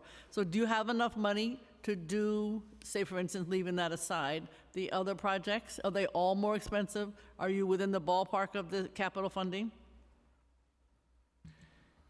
So I think what we say is we have been very well funded in this administration. Money isn't our real problem, right? As the commissioner said, it's getting the local support, it's being able to do that work to move it forward. Because so much of our work is done in-house, it's flexible and it's relatively inexpensive. It's certainly not free, but we feel like we've been well funded, and the constraints are much more around political support. There's the issues like the facility space that we need to work through. But we are very grateful and thankful that we've been so well funded under this administration. So it's mostly the political support. And then finally, what is the date certain? Because we talked earlier about getting data and contracts after this hearing. Can you give us a date as to when we'll be able to get contracts and data? I mean, as soon as we can pull it, there's no reason to. That's on the contract side. Like 2 weeks, is that reasonable? I think that's fine. Okay, and then some of this data, would that be in the same time period? We'll have to follow up on that. Okay, all right, thank you. Councilmember Ressler. Thank you very much. I just want to come back to where I left off and then have a couple other questions if possible. So I was asking about Richard Bierek and his role in in approving, reviewing, overseeing DOT projects. Does Richard have a role consistently in overseeing DOT projects? We report to Deputy Mayor Yoshi. In that process, we do consultation with many members of City Hall. Okay. I'll leave it at that for today. But I just have to underscore, well, I'll ask a question. Maybe I'll come at this a different way. What do you think? It seems like we've got a ways to go to catch up in reaching our goals for the Master Streets Plan. Commissioner, what do you think is the single greatest challenge for us to achieve these ambitious targets? It had to do with council member support in each district. So, and if you don't mind, let me explain the why. Let's say, I think that definitely, you've been champion in McGuinness Boulevard and been going, we can say here, but here with this, the political support, but we've been there. And yesterday we started construction. But sometimes, like, you know, and in many occasions, we go to different districts, and there's not political support. I appreciate it. You answered the question. I'd like to make 2 points. One, in District 33, where I and every single elected official, state assembly, state senate, Congress, borough president, controller, public advocate, the neighboring elected officials, each and every one of us have expressed support for the road died on McGinnis Boulevard. But the mayor changed his mind again on Friday and is no longer supporting it. And yet, in another district, if a council member sneezes at a project, you all are taking a different tact and deferring to the council member, or deferring to other elected officials. Ultimately, isn't it DOT's job to make the decisions to implement the projects that can make our streets safe? Why do you need to defer to an influential donor or an elected official who has concerns? Remember, you've been in this side working for administration before, and you know that sometimes there's projects that take longer than administration want to. I know that you've been involved in many of those projects before. I'm proud how previous administration, they told their plan based on the major item that we did a groundbreaking yesterday starting McGinnis Boulevard. Overall, we are committed to go toward the goal that we have with the street master plan. We're proud how this administration is dealing with equity. Many previous ones, they talk about it. This time, we increased NWB to 21%. We bring diversity in the leadership of this agency. We're doing overpassing, raising crosswalk, a speed bump, redesigning the street in communities that they never get those investments before. So, and today, you know, many cities across the globe, they're just looking at New York City as a role model. When there's a trend or increase of fatality in the whole nation, New York City is leading by number. So I think that we're doing a great job, and this is the result of so many hard work by council member, advocate, administration, and this is the way of how I think that we should continue planning together, supporting, being real partnership when it comes to supporting projects that we need, not only for the street master plan that involve the bus lane and bike lane. The council has never included open street in the street master plan. The council has never taken back and say, what other changes should we make on the street master plan? To say last year we did 216 open street. This year, I don't know by how many, but my team is instructed to do everything to overpass those 216 open street that we did. For many years, only the middle class were able to enjoy the summer street. This year, we're going to the underserved community. Like Mayor Adam took few of those open streets and he said, Quisqueya Plaza, you will have this $7 million to build it. But he did the same thing in the Bronx. He's doing the same thing in Brooklyn. So I'm proud on how the money is following the commitment of Mayor Adams and our administration to address equity in our city. Commissioner, I appreciate the point. I appreciate much of the work that's happening in the 33rd. We've got a new busway moving forward on Livingston. We got a great new protected bike lane on Skirmerhorn. There will be a protected bike lane on McGinnis. Many other projects that are moving forward that are good. I will continue to be a champion for smart projects from the expert teams at DOT. But I want to be clear. The mayor, the dysfunction at City Hall, and the mayor going back on his word for the third time on McGinnis is not a victory. Killing a road diet on McGinnis is not a victory. It is an extraordinary defeat for the Department of Transportation and for the Greenpoint community. And the coalition that has championed this plan and worked with the experts at your agency to craft it and develop it and see it advance and see the mayor support it, change his mind. Support it, change his mind, and now seemingly change his mind one more time against it, is the furthest thing from a victory. We will fight and fight and fight until that road diet is implemented. But ultimately, it is up to the mayor and it is up to DOT to push forward on projects that will speed buses up, that will make cycling safe and achieve the network of protected bike lanes that we need. You all need to get this work done. And I will encourage my colleagues to stand with you just like I do, but ultimately the buck stops on the other side of City Hall and these projects need to move. And he needs to respect the expertise of the Department of Transportation and the recommendations that you all make for how we can make our streets safe. I certainly do, and I hope that the mayor finally will as well. Thank you. for pedestrian and cyclists, this is a top priority for Mayor Adams.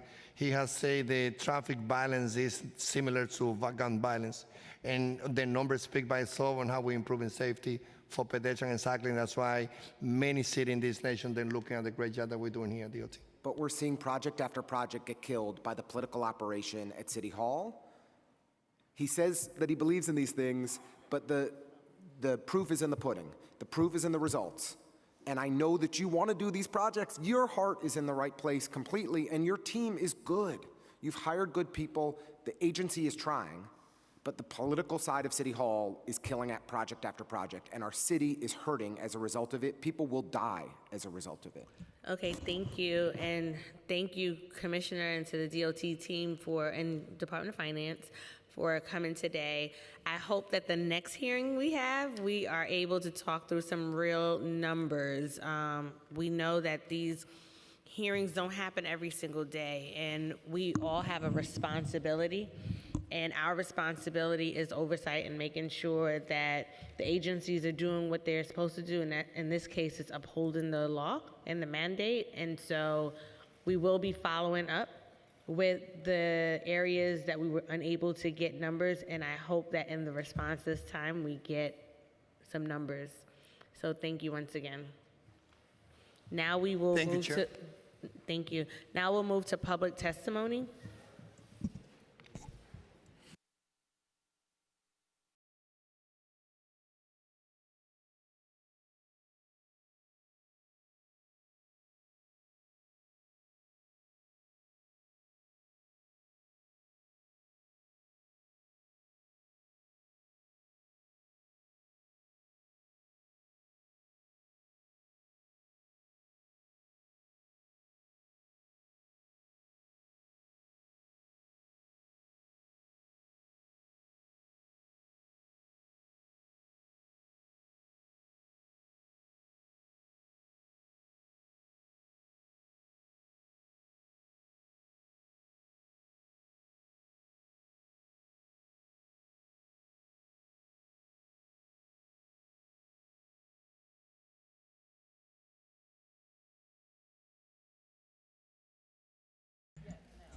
We will now turn to public testimony.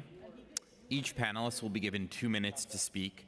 For panelists testifying in person, please come to the dais as your name is called and wait for your turn to speak.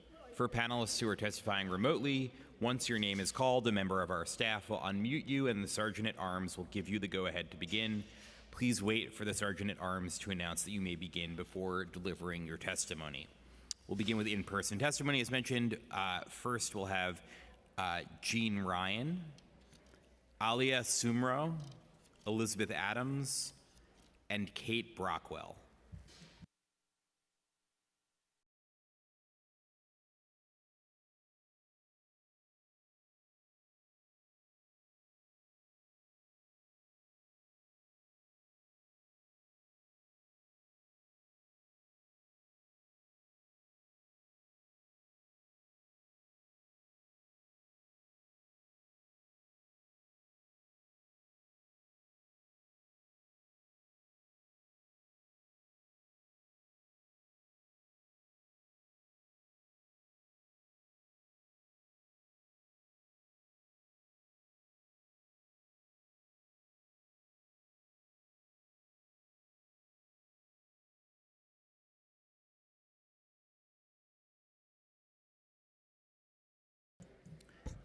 Thanks all. We'll begin with Jean Ryan, and you may begin when ready.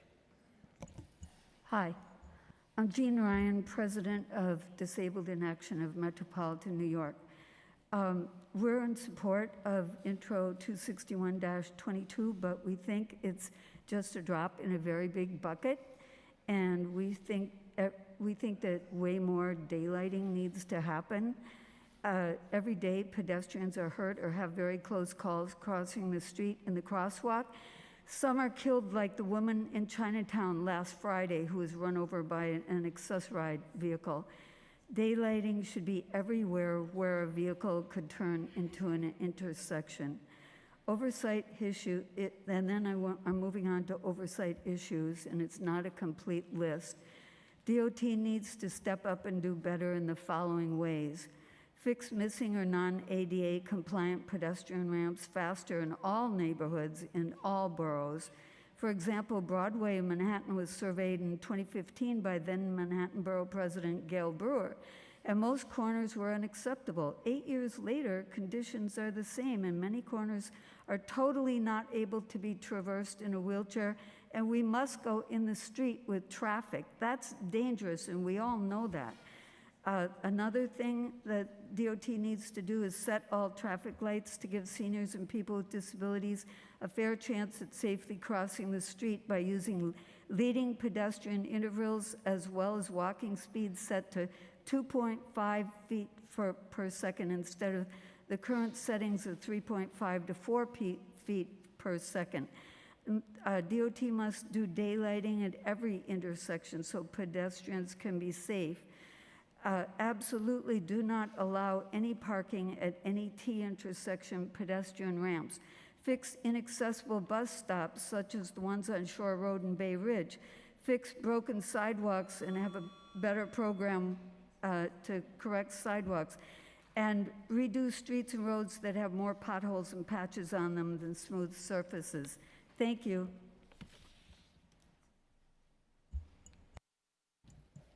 Thanks. You may proceed.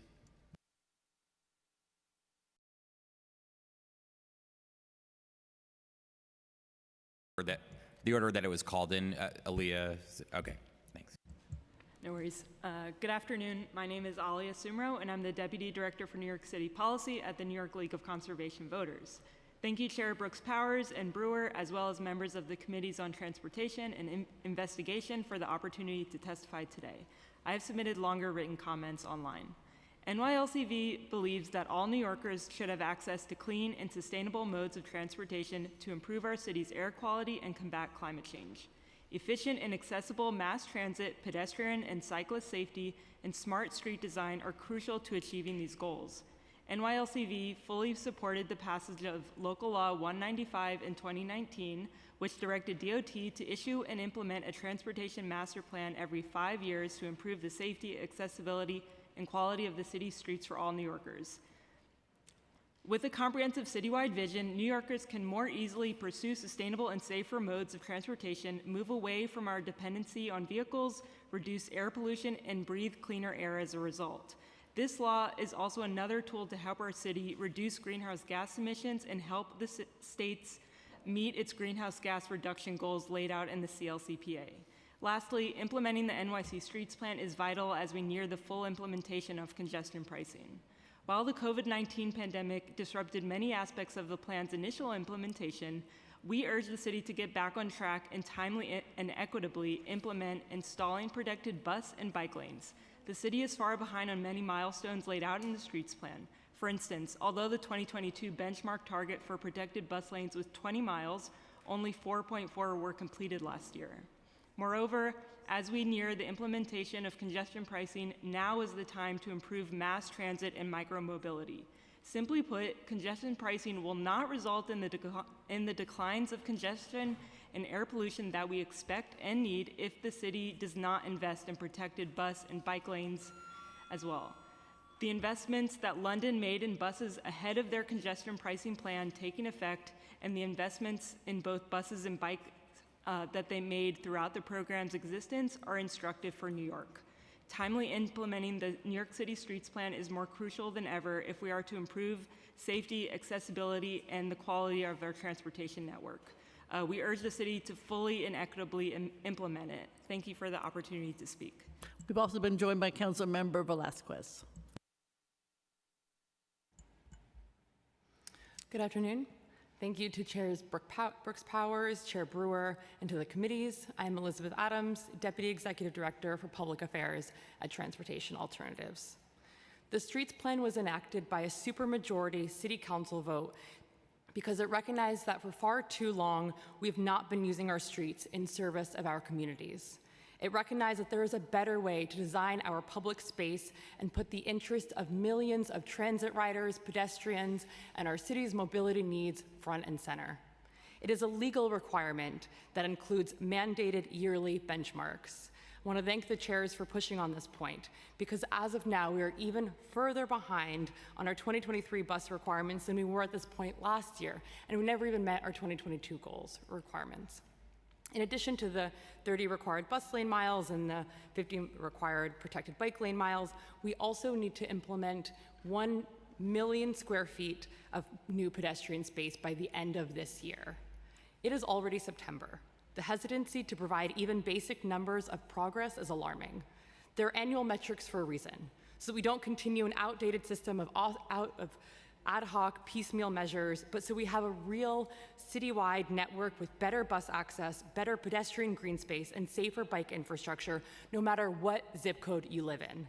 The benefit of a legal mandate is that it has to happen regardless of individual pushback or conversation. So we don't have to relitigate the benefits of basic street safety infrastructure every single time a project is proposed. We want to see every council member pushing for pedestrian safety and bike and bus lanes in their district. We also cannot let politics overrule the law. And I want to note that there are a number of projects, which was raised earlier, that have moved through community board approval, have checked off all the local outreach, and are still being stalled today. We need projects in the ground now for the safety and well-being of all New Yorkers. Lastly, just a quick note on the legislation being heard today. We applaud Chair Brooks Powers' bill on adding an investment roadmap on the streets plan, especially with the focus on increasing investments in environmental justice communities and communities with low levels of current investment. Thank you for that. The streets plan must be implemented equitably. We also support increasing curb extensions at intersections. However, I want to note that that bill requires 5 intersections per borough per year, and DOT actually already exceeds those numbers annually, so we would recommend that the scope be significantly increased for the bill. Thank you. Good afternoon, and thank you to Chair Brooks, Infrastructure, and the Oversight and Investigations Committees for holding this hearing. My name is Kate Brockwell. I'm a member of Families for Safe Streets, a volunteer, and co-chair of our Policy and Advocacy Committee. Families for Safe Streets is an organization composed entirely of individuals who have either lost loved ones to traffic violence or who have themselves been grievously injured.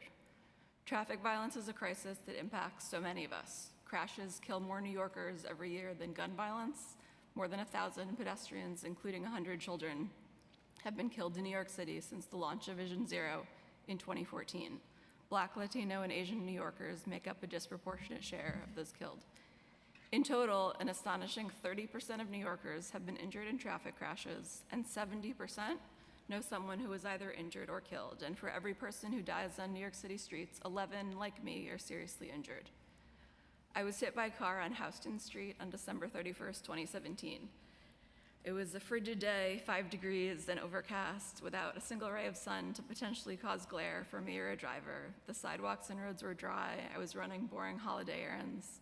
I was in the crosswalk with the light.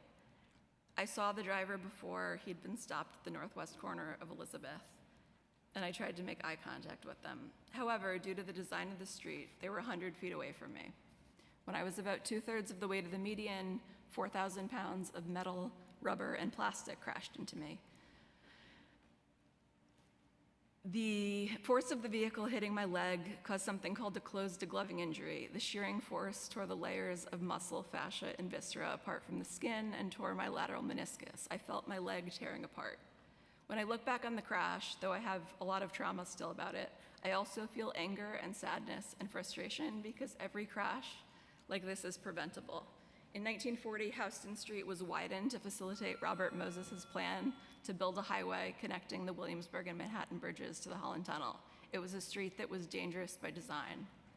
It's also one of hundreds of similarly designed streets across New York, a disproportionate number of which are located in lower income neighborhoods and those with majority populations that are people of color, and in the outer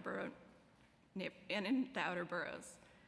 These are streets that New York City must systematically redesign, prioritizing the safety of our communities while building out better transit options. Every day that we fall short of implementing the legal requirements of the street plan is a day where someone somewhere is losing a life, a limb, or the ability to sleep without nightmares due to government inaction. Toward that end, we're calling on the council to do everything within your power to ensure that these legally mandated benchmarks are kept. Thank you. Thank you all.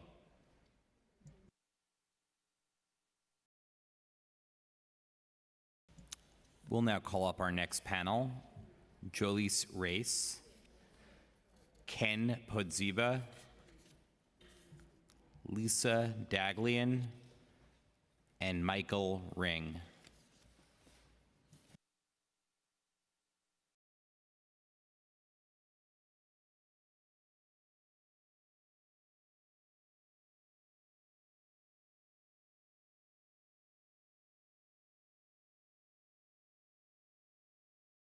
I realize that one of those individuals may have left, so we'll call up Michael Cohen as well.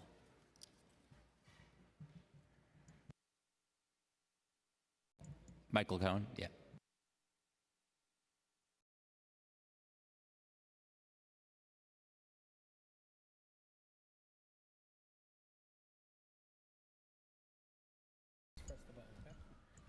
We'll begin with Jolise Race.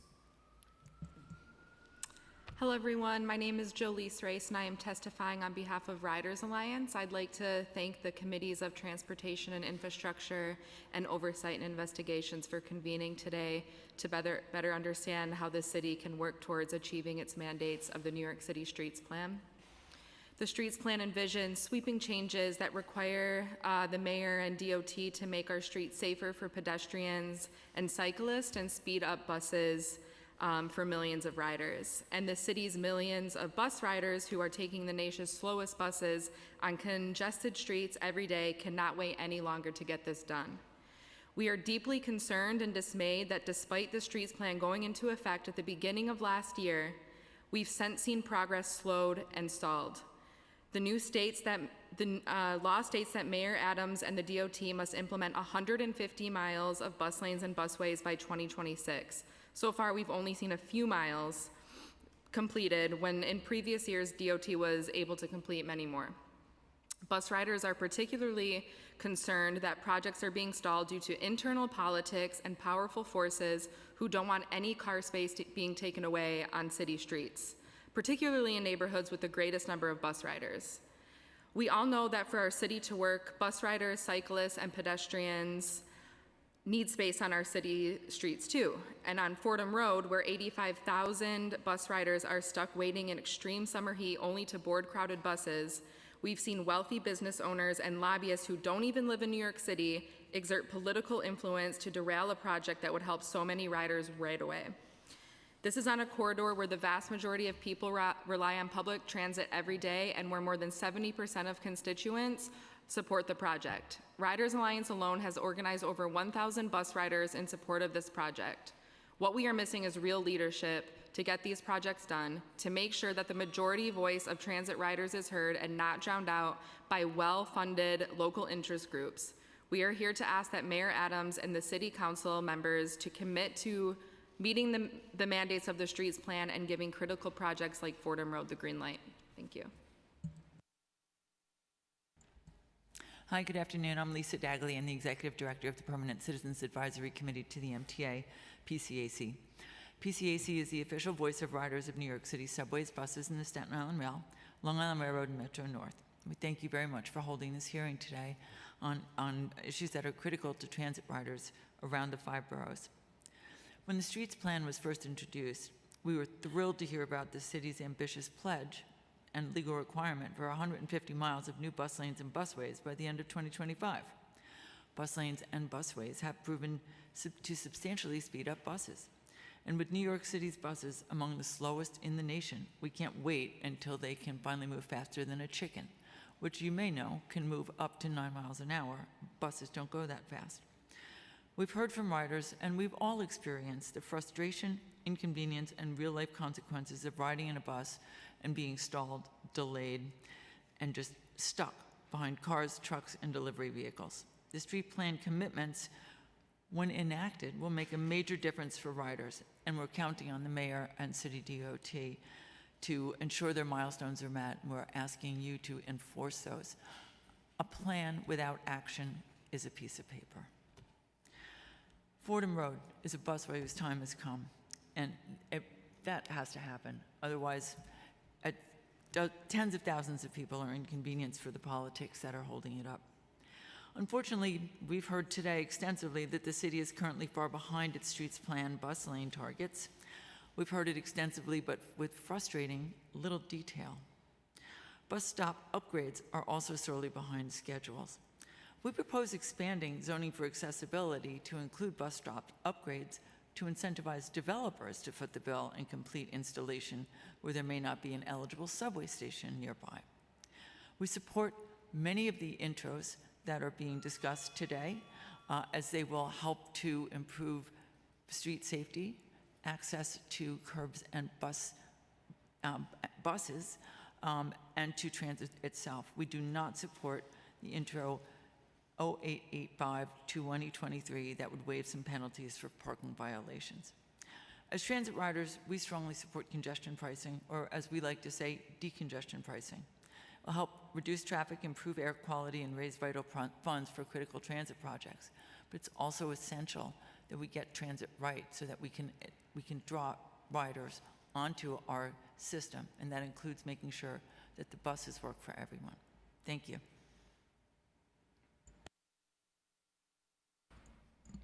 Hi, my name is Michael Ring. I'm representing Disabled in Action today, and I'd like to talk about daylighting. I'd like to talk about it because not everyone knows what it really means. It means you need a little bit more room in a crosswalk to see what's coming, if cars are coming. And some crosswalks, the cars can get really close so that, so I'll demonstrate. So you have to see what's coming. So you stand up and you can look each way. But that didn't work for me for about a year because I needed to use a wheelchair for about a year. And I would be this height. And now I'm looking to my right and to my left, and I see these are people, but they would be cars blocking my vision. And my car's vision of me would be blocked by parked cars.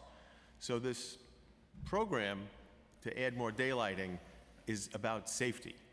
People are complaining about it because they might lose a couple of parking spots, but it's just a kind of a minor inconvenience considering that, you know, lives could be saved and serious injuries could be avoided. A second thing I wanted to talk about, I wish the DOT was still here. I live a block from Prospect Park, and the roadway in Prospect Park isn't governed by the Parks Department, it's governed by the DOT. And the DOT manages lots of roads with cars, but they've kind of given up on Prospect Park, and it's become the Wild West. And I wish they would take some feedback on what the traffic lights should do in Prospect Park, because they're blinking red and yellow and green all the time, but no one knows what to do. And the interaction between cyclists and pedestrians is kind of confusing. Last year, they put in an extra pedestrian lane that made it more confusing. I'm just hoping that we could fix Prospect Park. Thank you.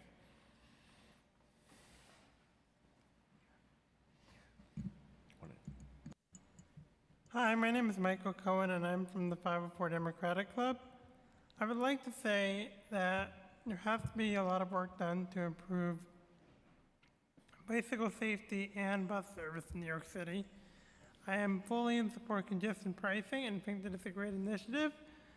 Although I would like to see cameras installed to ensure that drivers do not get in the way of bike lanes and to have rumble strips to alert drivers to the presence of bike lanes and speed cushions to speed drivers down on major arterial streets and such as First Avenue.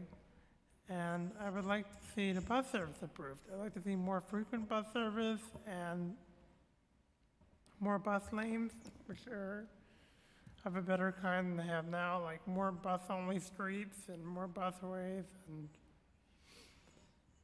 offset bus lanes rather than those at the curb. And I'd like to see more bus lanes that are open 24 hours a day.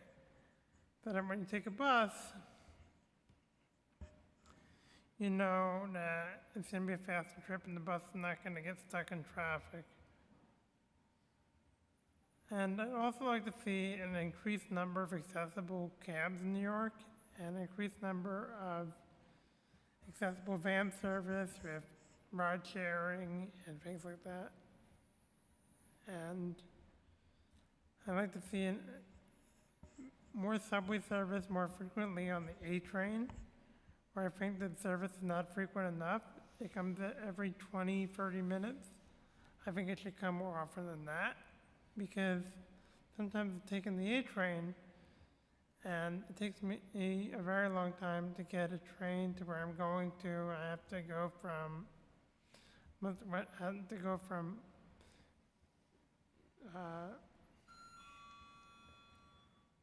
like 21st Street to Harlem, so I think that'd be good. Have more frequent service on that.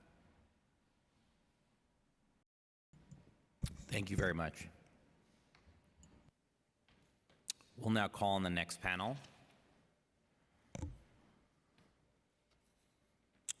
Gib Viconi,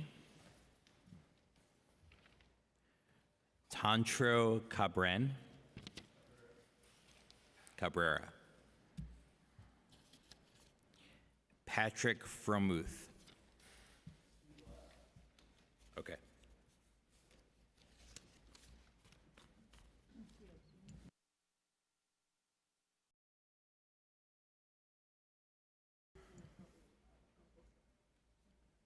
You may begin when ready.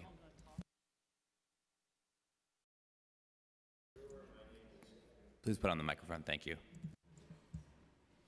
Pardon me. Good afternoon, and thank you, Chair Brewer. My name is Gib Viconi, and I chair the Prospect Heights Neighborhood Development Council. For the last 4 years, we've operated open streets on Underhill Avenue and Vanderbilt Avenue in Brooklyn. These programs began as pandemic relief efforts, but has since evolved into much more.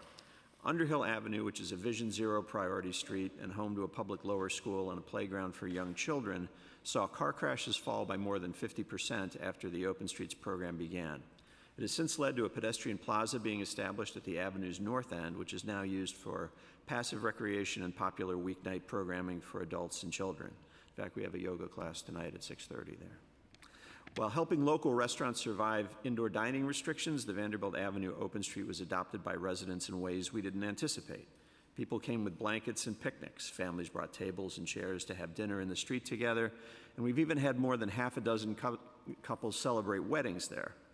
Thousands of people from all over the city now visit Vanderbilt Avenue on weekends, representing a significant economic benefit for local businesses. Of the 22 restaurants that are part of our program, more than half are minority and woman-owned. Their success has in turn enabled them to increase local employment. This year, we will produce more than 100 programming events as part of our Open Streets programs, providing visibility and honoraria to a diverse array of local artists and minority and women entrepreneurs. In nearly 20 years of community organizing in Brooklyn, I have never seen a program that has offered the level of agency and self-determination to a local community that Open Streets has provided. It is transformational in terms of creating new public space, improving economic outcomes for local business, fostering safer streets, supporting the city's climate and sustainability goals, and building a stronger sense of community. I thank the Council for making the program permanent, and I hope the Council sees the opportunity to support existing Open Streets programs as well as to extend their benefits to more communities in New York City. Thanks for the opportunity to share this testimony. Hello, is on? My name is Santo Cabrera. Thank you for staying here for us to hear us. Just want to say hi, Gail. A long time with you. I'm just an observer over here. I just noticed that the neighborhoods are not equal. The maintaining of the bus lanes are not maintained, and mostly in the Bronx and mostly in Queens. But I noticed that in Manhattan it's maintained all the time. That's painted all the time. You go to Fort of Rome, that hasn't been painted, it hasn't been maintained for a long, long time because I hang out there too, so I'm an observer. There's another thing is, we had an incident outside with Gilbro and everybody else. We have no protection out there to protest. So we would like to have our city hall back, the steps, because that's our steps. We pay for it, and that's, you know, we need protection too. We did this a long time ago because the police force, you know, somebody got shot over here. I'm afraid just somebody's going to get shot out there. There's no protection for us to be protesting out there. Thank you. Thank you so much.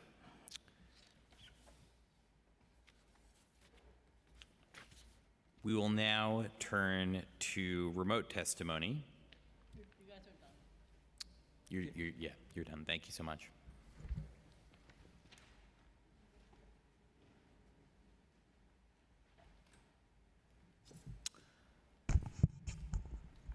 I would like to now welcome Antonia Jeffrey to testify, followed by Glenn Belofsky and Joe Fama.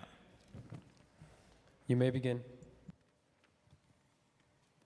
Good afternoon, Committee Chair Brooks Powers, Chair Gail Brewer, and esteemed members. I first want to thank Councilmember Mercedes Narcisse for sponsoring Intro 885 and for the opportunity to testify today. Also, thank you to the New York City Council for being partners in the push for fines and fees reform dating back to the successful elimination of phone call fees at Rikers, making New York City the first in the country to make all jail phone calls free, and important legislation to end fees for credit card payments by people in custody.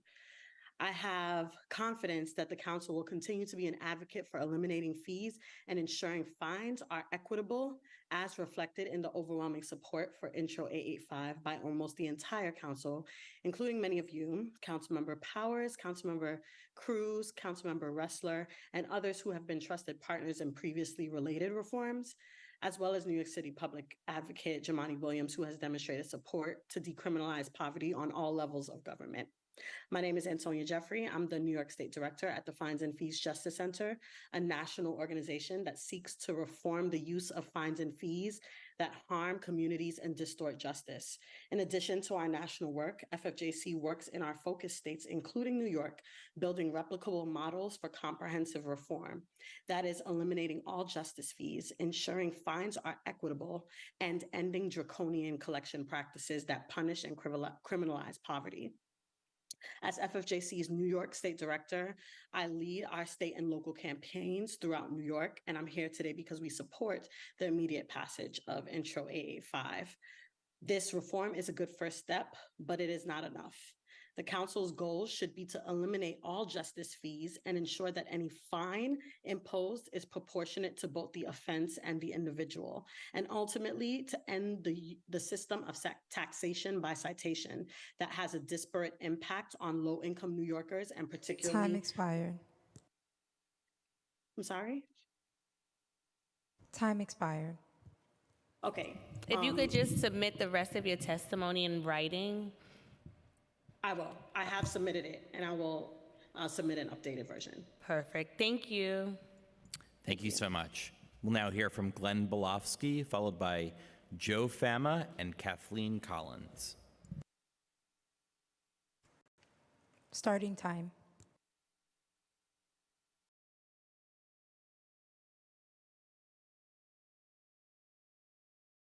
Can you hear me? Yeah, we can hear you. Thank you so much. Good afternoon to everyone. I want to thank everyone for showing up today. It takes a lot of time. And I want to specifically thank Chair Sylvina N. Brooks Powers and her terrific team, central staff, and her district staff. I want to thank all the council members and their teams for showing up and working so hard, as well as all the advocates here today, and the members of the administration as well, because dialogue is essential. Dialogue is essential. I'm here to support all these bills that were on for today, including 221, originally sponsored by Julie Menin, for extending, I believe, the visibility on the curbs that was just also supported by another advocate. This also relates to visibility and saving lives, and relates to the stipulated fine program, which the council previously had 39 members on. So that's something that we would like to encourage the council to reconsider because it aligns perfectly with 221. We also want to provide strong support for 885, which is the reduction of penalties for individuals who are just a few days late on the parking tickets. And this relates to the issue of virtual parking ticket hearings, which we've been pushing for more than 3 years now with the Parking Violations Bureau, which they're withholding intentionally to cause people to pay tickets. It is draconian, as the other advocate said a moment ago, absolutely draconian. We really urge the council to push forward on 885 and or virtual hearings and or elimination of the stipulated fine program. And I want to thank everyone again for your valuable help and this time. And if there's a question for me, I'd be happy to take it. Thanks so much. Thank you. We'll now move on to Joe Fama, followed by Kathleen Collins and Michelle Bayer. Good afternoon. My name is Joe Fama. I'm former Assistant Commissioner and Director of Fiscal Affairs of the New York City Parking Violations Bureau. Thank you for the opportunity to address you concerning Intro 885. Let me first state that I am strongly in favor of this proposed legislation and appreciate the committee's work on this bill. I also wish to recognize the efforts of Councilmember Narcisse and committee chairs Brooks, Powers, and Brewer in obtaining 45 member sponsors of the bill. The function of the bill is to require at hearing the dismissal of penalties accrued for parking violations when a decision of guilty is rendered by the administrative judge. The intent of this bill is to provide relief and equity for the citizens of the city. The bill is intended to provide financial relief to the citizens of the city by eliminating an unnecessary financial penalty. Penalties are intended to coerce compliance with parking violation fines, not to extract additional dollars from the people's pocket. Individuals appearing before a judge for hearing in person, by mail, or through the web are making efforts to comply and resolve New York City violations and do not need to be coerced. The vast majority of New Yorkers are good, hardworking citizens trying to do the right thing, and that should be recognized by the city with the dismissal of any accrued penalties. Individuals who adjudicate parking violations at hearing have a very high rate of payment after hearing. Penalty relief is a way to encourage citizens to address their parking violations at hearing.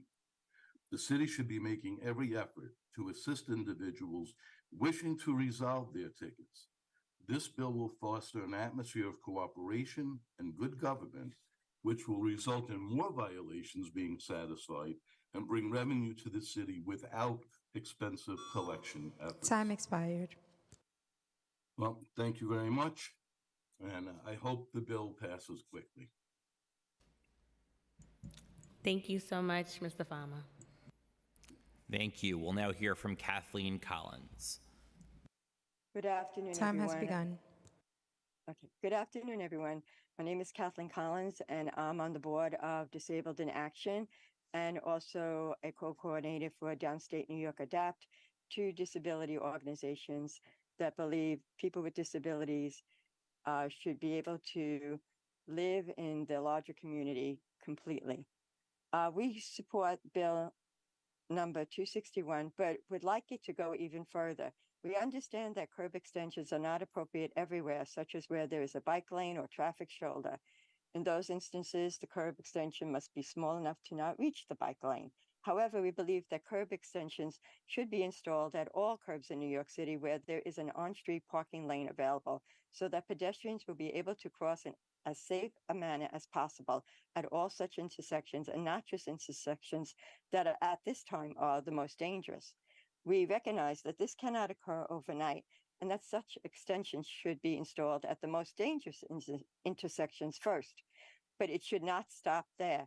Further, we believe that the minimum installed each year at intersections should be increased to at least 30% each year of those intersections where there is on-street parking lane available in each borough that the Department of Transportation identifies as the most dangerous and with the most pedestrian traffic. So this work gets completed as quickly as possible, so many more lives can be saved. The final goal should be that all intersections where there is an on-street parking lane available have curb extensions, and thus result in a safer city for all pedestrians and drivers alike. Thank you so much for your time and effort today. Thank you, Ms. Collins. Thank you, and we'll now hear from Michelle Bayer. Time has begun. Hi there. Thank you for this opportunity to check in. And it sounds like everybody is really working towards making the streets safer and also alleviating some of the traffic congestion and the environmental impact that it has. I came in and listened today because I was a small business owner. I own a business, a women's health club. My partner and I were minority owned. two women, and it's in Bay Ridge, Brooklyn. And we were invited to be part of DOT, Department of Transportation's Summer Streets this year in Staten Island and in Brooklyn. We had a performance and a table. And I really wanted to check in and thank everybody for that opportunity. It has helped drive our small business that suffered immensely with COVID. 50% of our industry in the health industry closed for good, gyms and health clubs. We were lucky to survive because we are a small business and we do maintain a very nice relationship within our community. So I am just here to say kudos to everyone that's working on this project. It's a difficult project and you can hear from many different sides where some of the hesitations and challenges come in. And I would love to see more events that promote and support small businesses in New York City. We, sorry, I couldn't get my camera on. I got a little nervous and there I am. Hi. So again, thank you so much for working towards helping small businesses get back on track after COVID. It's been a struggle. We continue to struggle, but projects like these, incentives like these, summer streets, open streets, these really help the communities and help small businesses get noticed. Thanks for taking the time. Have a great day, everyone. Thank you. Thank you. If we have inadvertently missed anyone that is registered to testify today and has yet to have been called, please use the Zoom hand function if you are testifying remotely, and you will be called in the order that your hand has been raised. If you are testifying in person, please come to the dais. Seeing no one, I will now turn it over to Chair Brooks Powers for closing remarks. I'd like to say thank you to all of my colleagues and to the members of the public that took time today to testify and give remarks as it pertains to the streets plan. We look forward to our follow-up conversations with the Department of Transportation as we move a number of the bills that we heard today forward and ensuring that the agency is upholding its mandate under law. So thank you, and this meeting is now adjourned.